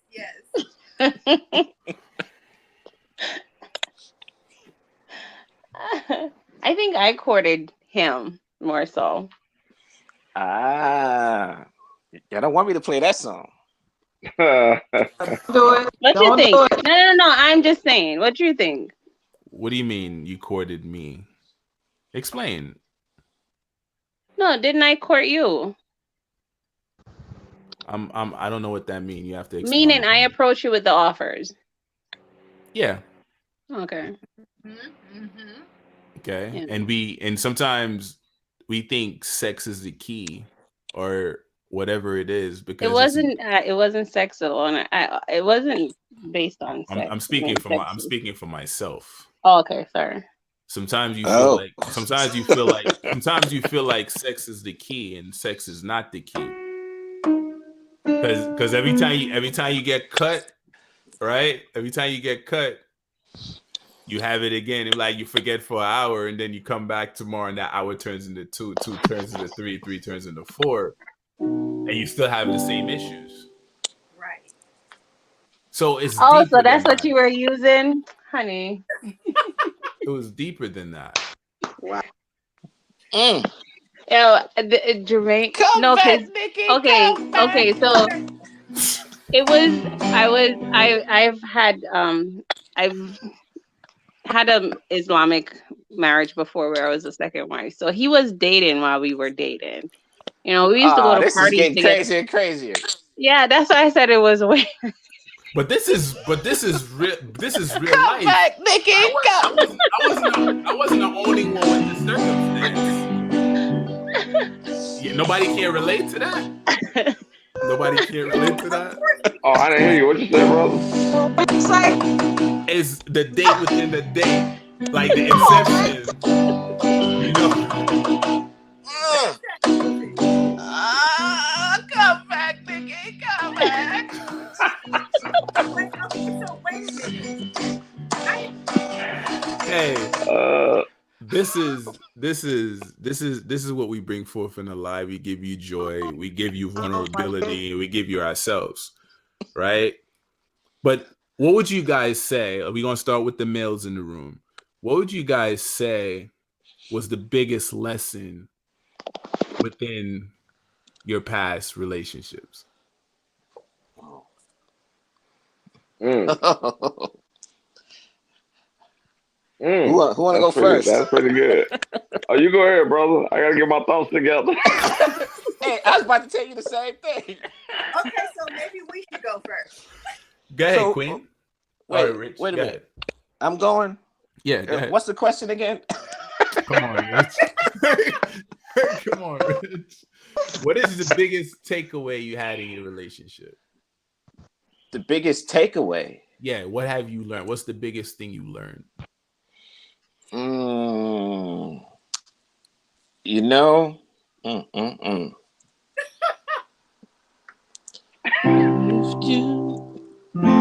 you don't know me by now, you will never know. You know what? When somebody shows you who they are, believe them. I mean, we heard this before. It's two things on me. That coin has two sides. People show me who they are, and I think I try to fix it. I can fix it. And then on my end, taking people for granted. I think a lot of men do it. You know, I had her all kind of ways sexually. I had her all kind of ways money-wise. Start taking it for granted. I always say if men paid attention to their woman like their cars, it'd be a nice relationship. Wow. No, but that's what I was saying. You know, with guys having a car, I, that's that responsibility. They take care of the stuff that they love. You know. But peep this, the thing y'all don't know about that man in the car, he cleans it and keeps it the way he keeps it so he can attract you. Yeah, but we get a car, new tires, and she be walking around with the same nails for months. What? Wait a minute.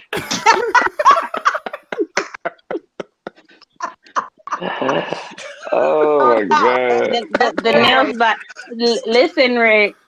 The nails by might be old, but they're turn the lights off. Something new is gonna pop up. Okay. Oh, Nikki. Exactly. See that Nikki boy? She Hey, said, now I'll turn say out the this. lights, turn them off.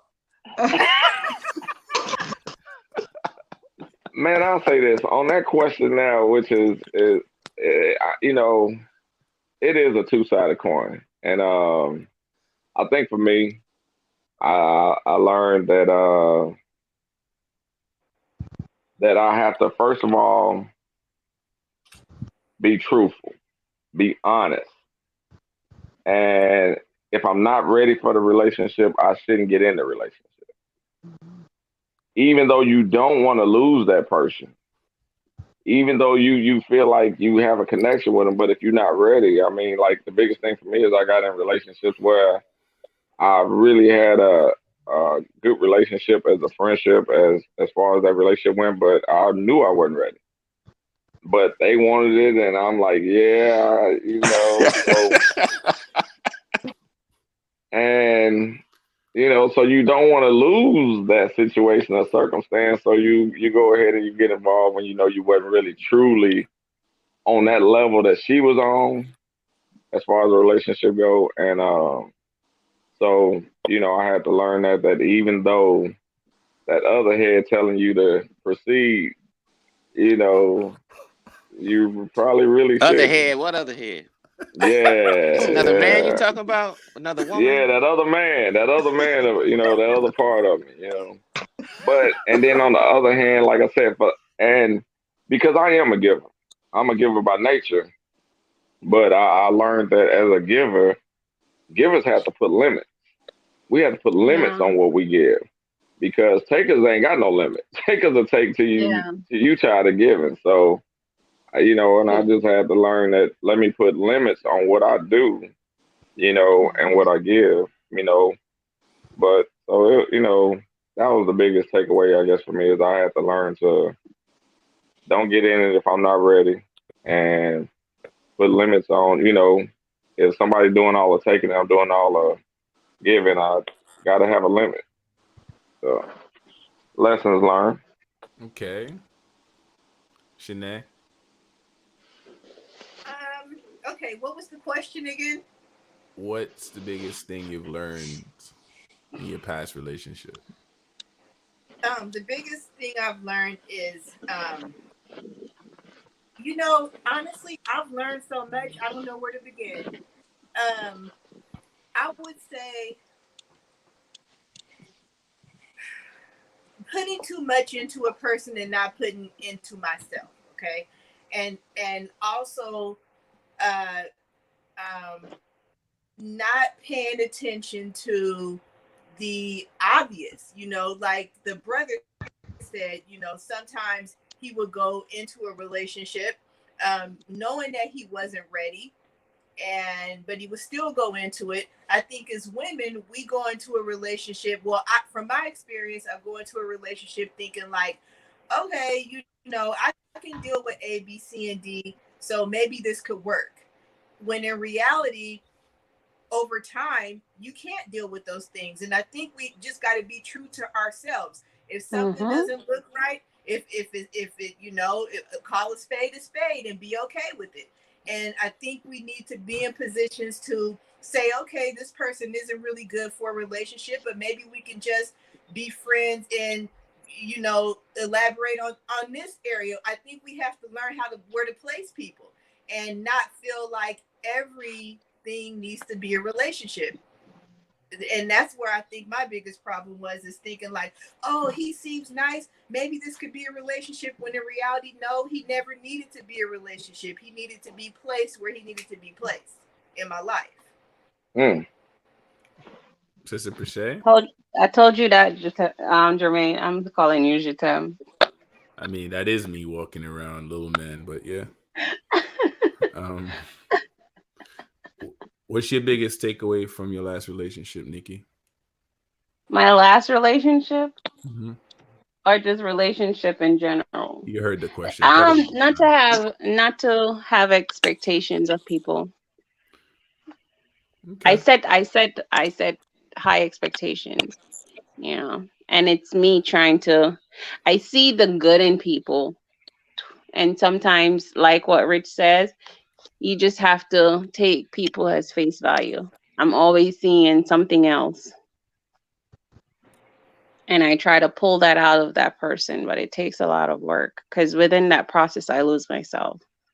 Or I give too much of myself away. Because in order for you to pull that light out, you have to give your light away. So. Sister Pache? Wow.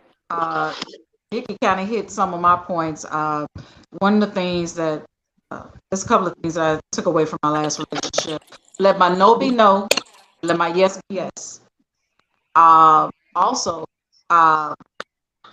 stop falling in love with potential.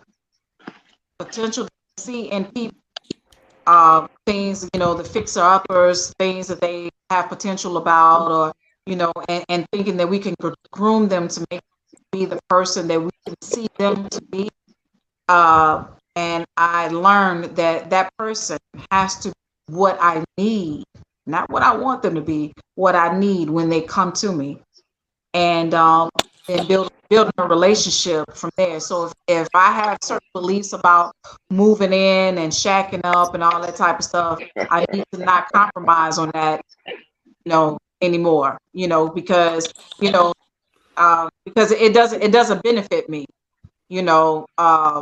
and so, like I said, let my no be yo, let my no be no, let my yes be yes. Stop falling in love with the potential of people and trying to groom them to be the people that I deem for them to be. It like Nikki says, it takes a lot out of you, because once you start over, man, you have to find yourself again. You have to build yourself back up before you are even valuable to another human being. You have to see the value within yourself. After all of that, because at the end of the day, the common denominator is us. So we got to make changes within ourselves so we don't draw that same person, with a different name to us again. So I mean that's what I took away from my relationship.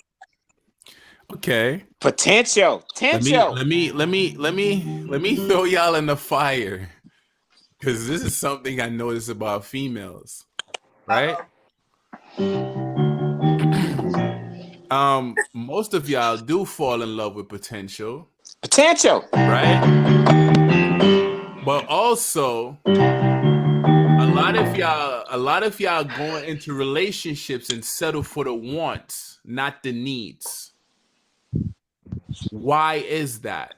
Because Nikki has the most beautiful advices, But me from the outside looking in, like, hey, Nikki, those advice you're giving, you're not taking them. I So on the Oh, same aspect, I'm looking at it like I see your energy being depleted, but why you still trying to carry this dude up the hill? Really? Um, I told you when I care about a person, I told you this is something that Hold I'm on, learning not. hold on before you interject. Mhm. I'm gonna throw y'all in the fire. Okay. Okay, caring about a person, right? Pretty much, you say you care about a person, but in actuality, it's a stain. The reason why it's a stain because if you put all that care into that person, you suffer. Tension, You suffer. tension, So tension, therefore, tension. Yeah, yeah, yeah, yeah. Oh, tension. You are you miss the person that you're supposed to care for is really you, and you have to lead with your actions. So when you lead with your actions and the man see that, he knows what you're about. So yeah. moral wise, he won't try to jeopardize that, like, yo, she's a strong woman, she got A, B, C, and D and all this stuff, so let me not try to jump to Z because she won't tolerate it, because she has all this strength and she's doing whatever she's doing, right? I can't walk over her. Like, she loves herself, so I can't come in and mess her mind up because she has her ducks in a row with security, mentally, physically, and spiritually. Okay. Even if a person meets someone like that and they are strong, Jermaine, when it comes to, like the gentleman said, the love language, that person will break. That person will give and to put into someone, you know, and invest their time and invest to groom and to mold that person. It's a selfless act. It's a selfless act. Before I met you, you know, when I was younger, I was very selfish in relationships. I didn't care. I would get into relationships to get what I want, which was financial security. Then I went through a process. I'm like, this is not love. This is not what I want. But I became the people that I was dating because they molded me. They molded me. I was associated in love with material things.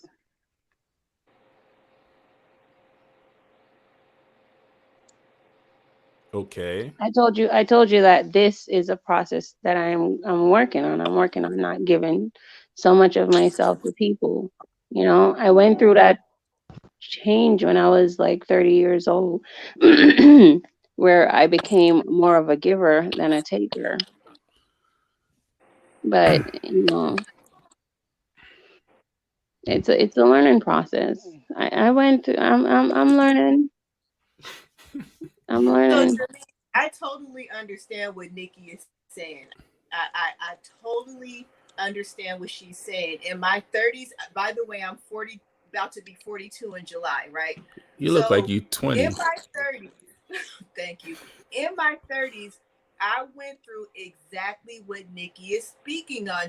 You become these people due to the fact that you're looking for some financial stability, right? So me myself, coming from that type of attitude towards a relationship, and then I'm a person who had a lot of things, and in my last marriage I lost everything and came home with only the clothes on my back, right? So now what has happened is that transitioned my way of thinking, and in the transition, now if I meet a guy who has things and I'm treating him like, yeah, I don't really care what you have, I've had those things, who are you?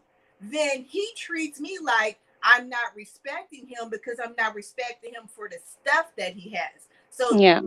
now it changes, right? It's like now I'm going into the relationship like, I don't care what you have, I don't care your job title, I don't care who are you.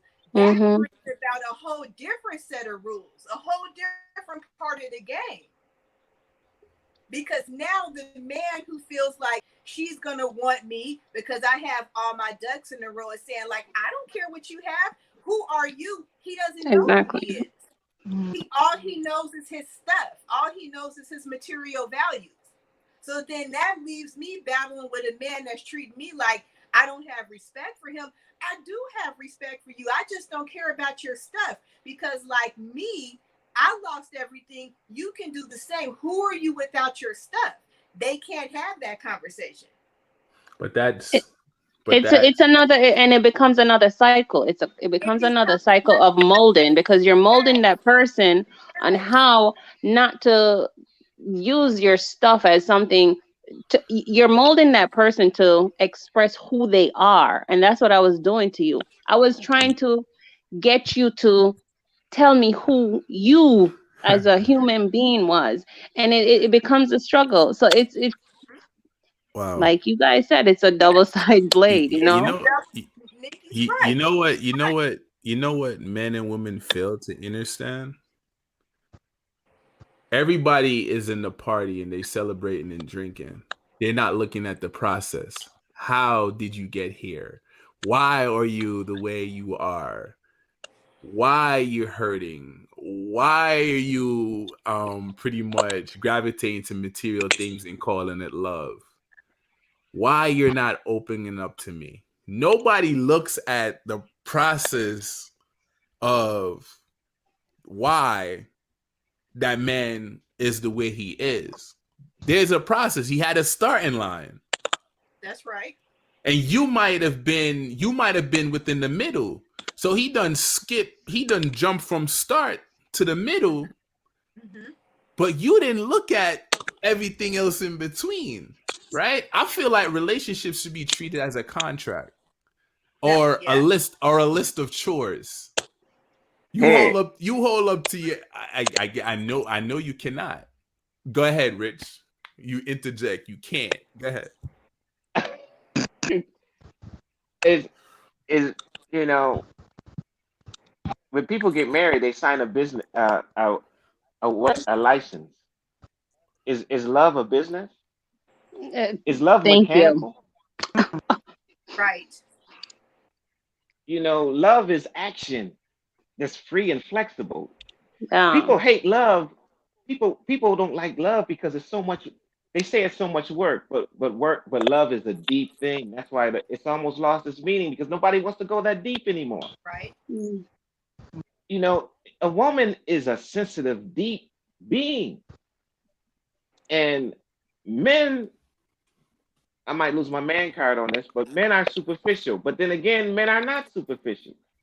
But when a man falls in love, I'm telling fellas, you know this. You be with your boys and stuff, and then all of a sudden one of your boys fall in love. You be like, man, where Curtis at? He'd be in the mall somewhere, right? Hmm. Holding the women's bag. Hmm. Men, we fall in love just like women. We get sensitive. It's a deep thing, but we have to stay deep to stay with love. See, love is a demanding thing. Love ain't gonna let you play with it. You got to stay deep to stay in love. That's why all the superficial stuff wears out. Well, let me say this, Rich. Um, in the midst of love being deep, right? You also have to hold on to your self love as well. You can't make it one sided. No, but that is making it one-sided. Love is togetherness. It's about us. See, when you fall in mhm. love, it's now about us now. It's just like you have a kid and you be like, okay, the kid's 5 years old.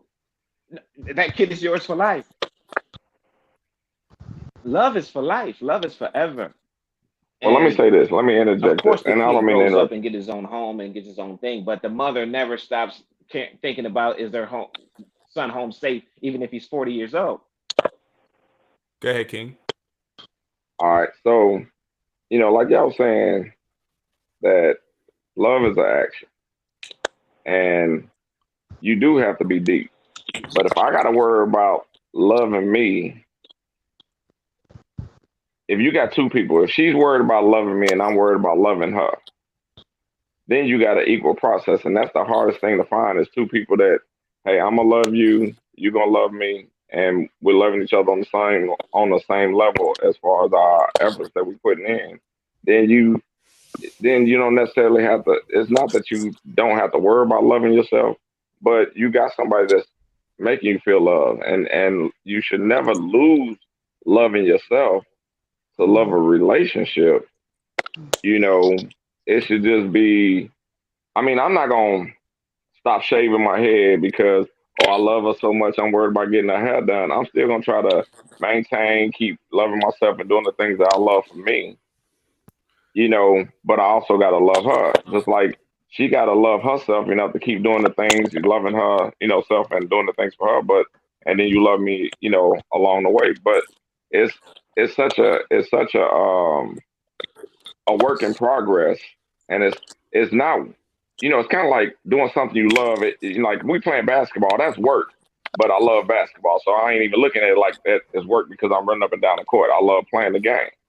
So if, in a relationship, if we loving each other to a certain point, and I'm loving you on your language, you loving me on mine, then it don't even feel like work. Like at the fire station where I work at, I work with a gang of guys, and man, we BS all day. So even when I got to tell them to do some work, I'm usually out there helping them. But it don't even seem like work because we playing so much. So somewhere down the line we lose that friendship, we lose that love to work for each other, and we sometimes don't know how to love each other on a language that's understood to a point of I don't want I don't want you to stop loving yourself. I want you Well, to still do the things you love, just like I'm yeah, not gonna stop loving myself. But we do that. We do, we We do. lose and that's what I'm talking about. We lose that, right? And then upon the midst of losing that, we come back and try to regain it, and it becomes problematic because It does. you done adapt to everything that you think would make the other person happy, Right, but you're not happy. right. So if I'm not happy, it's a one-sided relationship. yeah, but when you see that word love again, this is what I mean by it's almost lost its meaning because they throw that word around so casually, and it's a serious word because there's no is there any action more serious than love? Is there anything that you need to look at deeper than love? Love is an action. Love will make a mother hold a car up if the jack falls. See, this thing is so deep. Love demands you to look at it deeply. But people don't want to do that. We used to microwave and push button life. This is why nobody can stay together because you have to stay deep with love. But it's like what the brother said earlier. When you love something, it's not work. You can feel the work, but you don't mind working. Like Kobe Bryant. Kobe Bryant had a work ethic that was out of this world because he loved the basketball. When you love your woman, you love your woman on every level. Just like Kobe loved basketball. He loved even the way the basketball sounds hitting the court. And when you love your woman, it's the same thing. It's work, but it's not work. It's like having a Mhm. good time. When you're having a good time, you'd be like, man, where did the time go? Hmm. But when you love somebody, see, you have to ask the question, do people really love each other? Because when you love, you don't mind the work. I love music. I don't mind practicing. If I love my woman, I pay attention to her like I pay attention to my car. Hey, baby, oh, you want your nails done? Okay, well, I know you like your nails. Oh, you want your hair done? Just like I noticed the tires on my car, I noticed my woman. But we lose Exactly. that when we get complacent, we get comfortable, start taking things for granted. You can't. The worst thing you can do is take love for granted.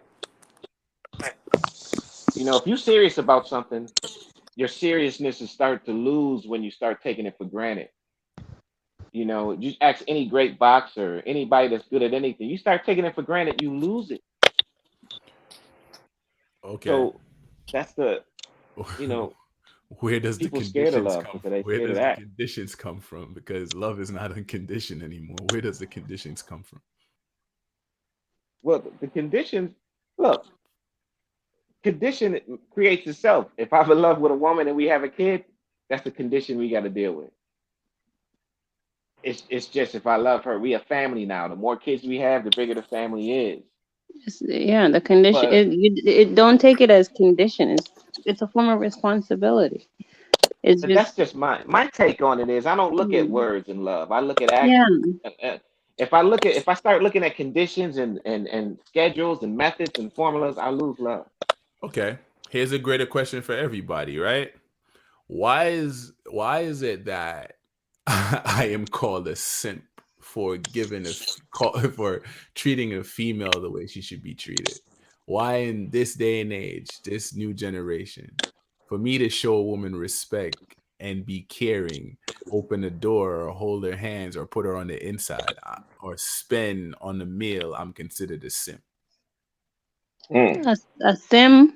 Simp. Simp. Who said that? Yeah, who That's the said that? that's the terminology being used to this day by the younger generation, especially men. Who said That's your that to key you? word, the younger It's generation. There's your answer. Younger generation is your answer. he's aware of it.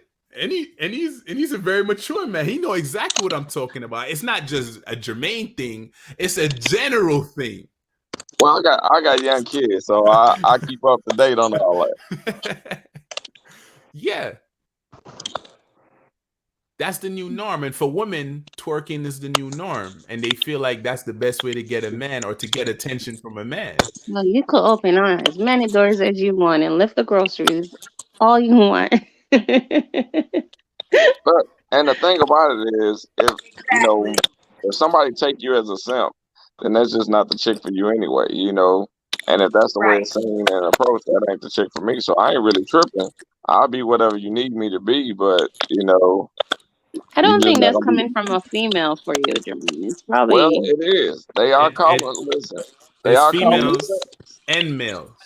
Yeah, it's coming from both. It's coming from both sides. Like I've even heard females say that men are easy now. And They don't. What? thirsty. Yes, I've heard females say men are easy and we're thirsty now. So if I drop my pants, oh, that was a easy hit. Yeah, It's like yeah, it's like yeah. they're trying to take the man's role in certain aspects. Yeah, This is I what's going never. on. I mm, don't. I don't know. Well, Hey, I guess I'm a simp. and through their experience with one guy, every man is a piece of shit now. Why is that? I mean, you and I already, we had this conversation on. I think it was the first podcast that I joined with you guys, and I can honestly say I'm the only poet I know that doesn't have a male bashing poem because I truly believe that it's some good brothers out there. All of them are not dogs. You can have every single man in that same box. Some good men out there. It's some good men that run across bad women and vice versa. So you just can't put all brothers in the same box. I believe there's some good men out there. Sometimes we make poor selections, and um, it's not, and it has nothing to do with the brother. We accepted some things in a relationship or jumpstarting, getting to know each other that we normally put up with, but then we decided to put up with it, and then all of a sudden this brother is a dog. Well, you saw him wagging his tail when he walked up to you, but you felt like that it was going to be different. So you know what I'm saying? So I mean, we just have to make. We just, I just believe it's some great men out there, some great brothers out there, That's right. have strong strength, um, um, and we just have to find what's compatible for us. We just ran across the wrong person, wrong sister, wrong brother, and it's an old saying that two good people can never find each other. So we just have to keep our radar on the site of what we see, for ourselves in love and loving ourselves, and just let our light draw that person to us, because the person out there, a lot of times they kind of standing back, watching you navigate through this relationship that we possibly shouldn't be in, and they're just waiting for their moment because they actually see what it is that we don't see in ourselves, value that we kind of just kind of let fall by the wayside into comfort in a relationship that does not do us any good. One more question before we close everything out. And I really appreciate you guys actually taking the time out to pretty much forge your energy and talk on this topic to not only elevate the youngsters, but to elevate men within our society. One last question. Why do women state in today's society that there is no more good men? Mm. Those Well, are I the think ones it's that are because of hurt the and dirt I did wounded. in my previous life. Go ahead, repeat. I ain't hear you. I said I think it's because of all the dirt I did when I was younger. I love the My bad. Hey, honesty. I apologize. All women, I'm sorry. I was young. Forgive me. No, but those are the ones that are still Apology wounded. accepted. Go ahead, Queen. Those are the ones that are still wounded. And, you still have to, after that hurt, you have to still believe that love is still there. You still have to, because in order for you to still feel like there's love out there, that's you loving yourself, that's you healing. Part of loving yourself and looking for love again it's also a part of healing. The people that say that there's no good men out there, that's a reflection of themselves as well. It sure, she right. Nikki Good. is right. Facts. It's good. Yep. Okay. Yeah, because I never say that. I just say, well, that didn't work out. And a lot of what I've been trying to do lately is, how I don't believe that every relationship you walk away from, you need to walk away with ill feelings. I think like sometimes you should be, well, not sometimes, I think you should be able to come to some kind of understanding and just part. And I think that's a uh huge on how you view going forward. You don't have to sabotage every relationship. If you can just say, okay, this didn't work, fine. And then you won't have a viewpoint in your mind of, oh, every man there's no good men out there. I think like a lot of times people sabotage a relationship so that they can say it's just not going to work with anybody. And like Nikki said, it's a self-reflection thing. I just think we should work more on looking at that last relationship, evaluating what we could have done different, what we didn't pay attention to that we may need to pay attention to looking going forward, and move graciously in that manner. And taking responsibility of our own actions too, because everything, it goes both ways. You can't Mhm. get friction with one person doing something. You have to rub two stones together in order for you to catch fire. Right, So Facts. right. Look at you using the elders quotes, knocking elders brothers quotes. together. I've always said that. I've always said to you, every reaction, there was an action there for that reaction. So, and it's two people in the situation, not just one. Mm. Okay, guys. Normally when we close, we do a summarization on everything that we spoke on. So I would say to close out this live, every single body within the room today, if you can speak to your younger self, what advice would you give your younger self pertaining to relationships? No particular order. Jump in whenever you feel like you have something. Ladies first. Queens. Go ahead, Nikki. What I would say to my younger self, hmm, slow down.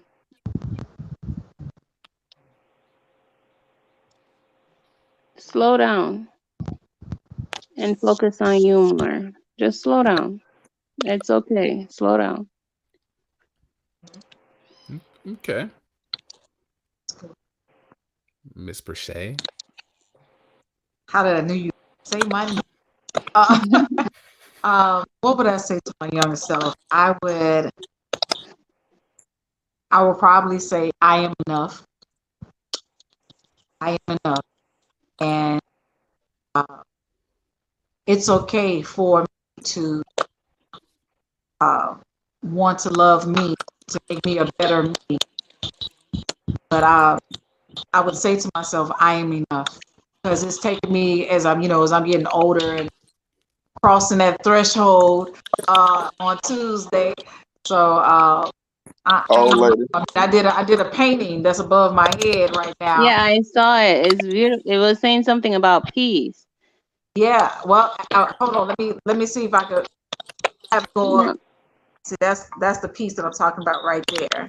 I don't know Oh, if y'all can read it, I can't. but it What? says powerfully poetic, lovely light, gracefully gifted. I am enough, and those are actually my initials. So Pache, powerfully gifted, Latrice, loyal, light, Gibson, gracefully gifted. Gifted. I am enough.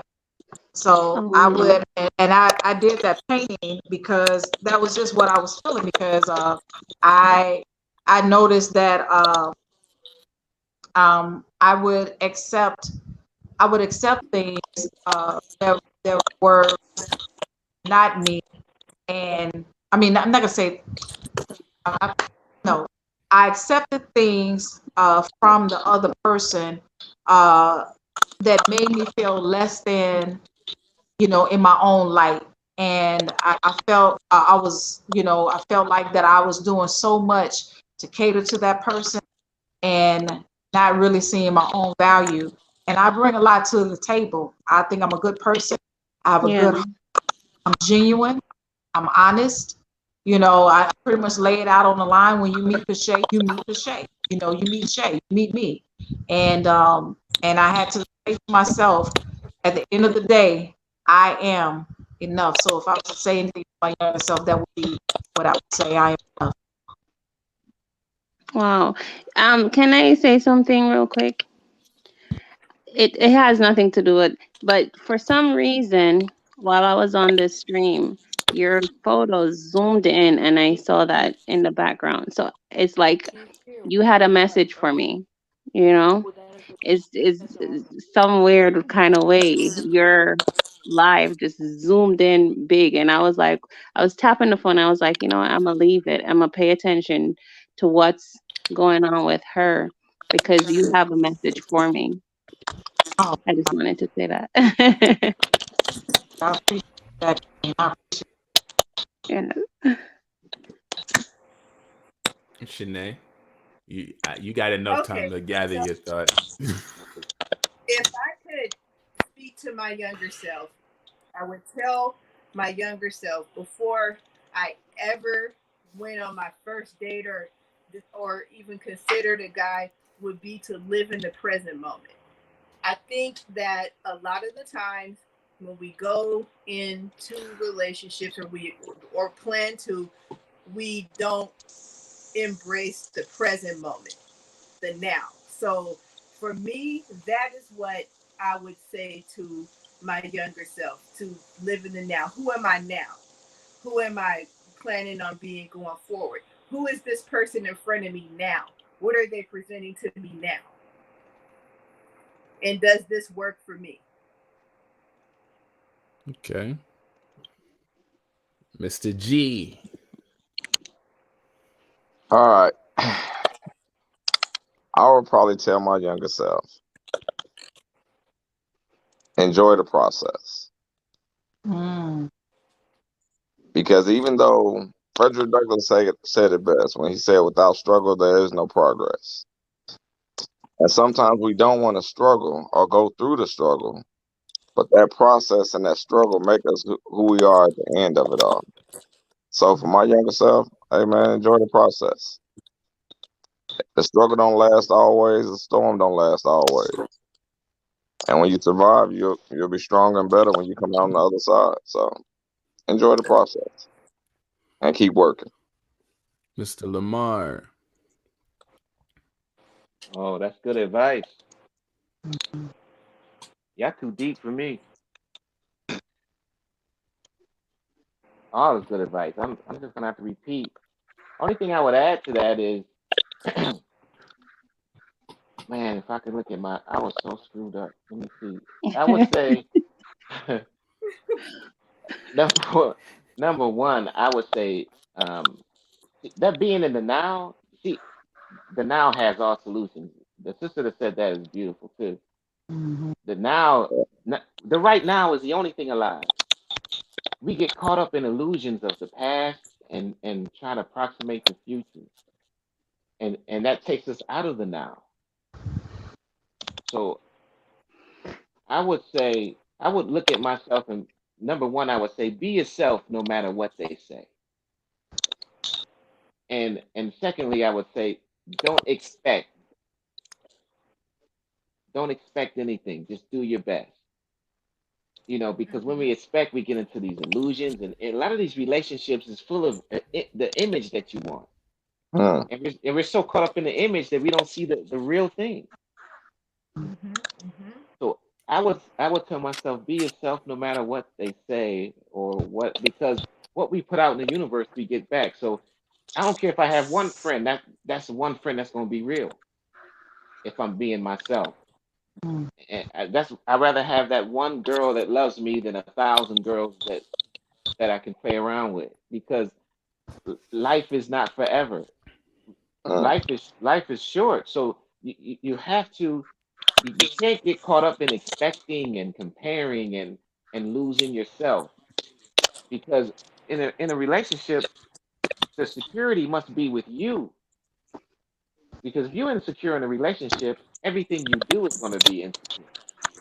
So I would tell myself, be yourself no matter what they say, and don't expect, just do your best. Don't create no images. Don't live in an image. Don't live in illusion. When people show you what's happening, that's what's happening. Gratitude to you guys. Let me give my final say before I close it out. Um, to my younger self and fellow kings, fellow queens out there, I would say that a man is an artist, a woman is a canvas, and they do well together. So therefore, we have to balance each other out. One hand wash the other, both the face. Um, and we have to take time to look at the other person and inner over and understand what is being displayed at the time when it's being displayed, how it's being displayed. And one of the beautiful things about love is if it's pure and it's live action, remove the judgment. Don't bring your past experience into your current situation. Like Rich stated, you flow within the now, because the universe is showing us everything within the now. But with everything that is showing us, understand that it's unpredictable in the same notion. Don't ever go in a relationship to change the next person. See change within yourself. It's not external. You can talk till your lips fall off. You can't change that person unless that person want to take action to change themselves. And with that, I say gratitude to everyone that listened in for Oh, the I key. like to add one. I got to add one thing too. I would tell myself Mhm. to eat right. If you want to find out how a person is, just look on their plate. Right. Yeah, I would tell myself to continue exercising. When I said slow Yeah. down, I mean slow down because I can't save everybody. And that's Hey, and that hey, and that's deep. one more thing, if I can. Hey, in 2 days, it's Sister Shay's birthday. Happy early birthday, sis. See, Happy I Hi. knew it. I knew it. Ah, happy Happy Taurus, birthday happy Taurus gang, birthday. Happy birthday. Taurus. I Happy happy just knew it. birthday. I knew it. hap, happy We happy just Happy birthday to you. Happy birthday to you. Happy birthday. Happy early birthday. Happy early birthday, Queen. Oh, thank y'all so much. I really appreciate that. It's our pleasure. Happy birthday, Torian sister. Oh, thank you, Queen. Taurus in this thing. Woo-hoo. And We're the best. Oh no, we have two Wait a Tauruses. minute. Right. and Birthday. What's your sign, Mr. Goodman? Aries. hey, He we're was gonna calculating. His birthday is We're gonna do this in the background. Hold on for a second before you Okay, get. all right, y'all. Hold We on. out. Hold on. For everyone that would like to inquire about our lives, please send me a request on Facebook at King Jermaine and inbox me pertaining to MEN-talRollaDeK lives. Follow MEN-talRollaDeK on IG, MEN-talRollaDeK on Twitter, MEN-talRollaDeK on YouTube. On YouTube, go ahead and like and subscribe. And with that, we say gratitude to everyone and to everyone enjoy. And happy birthday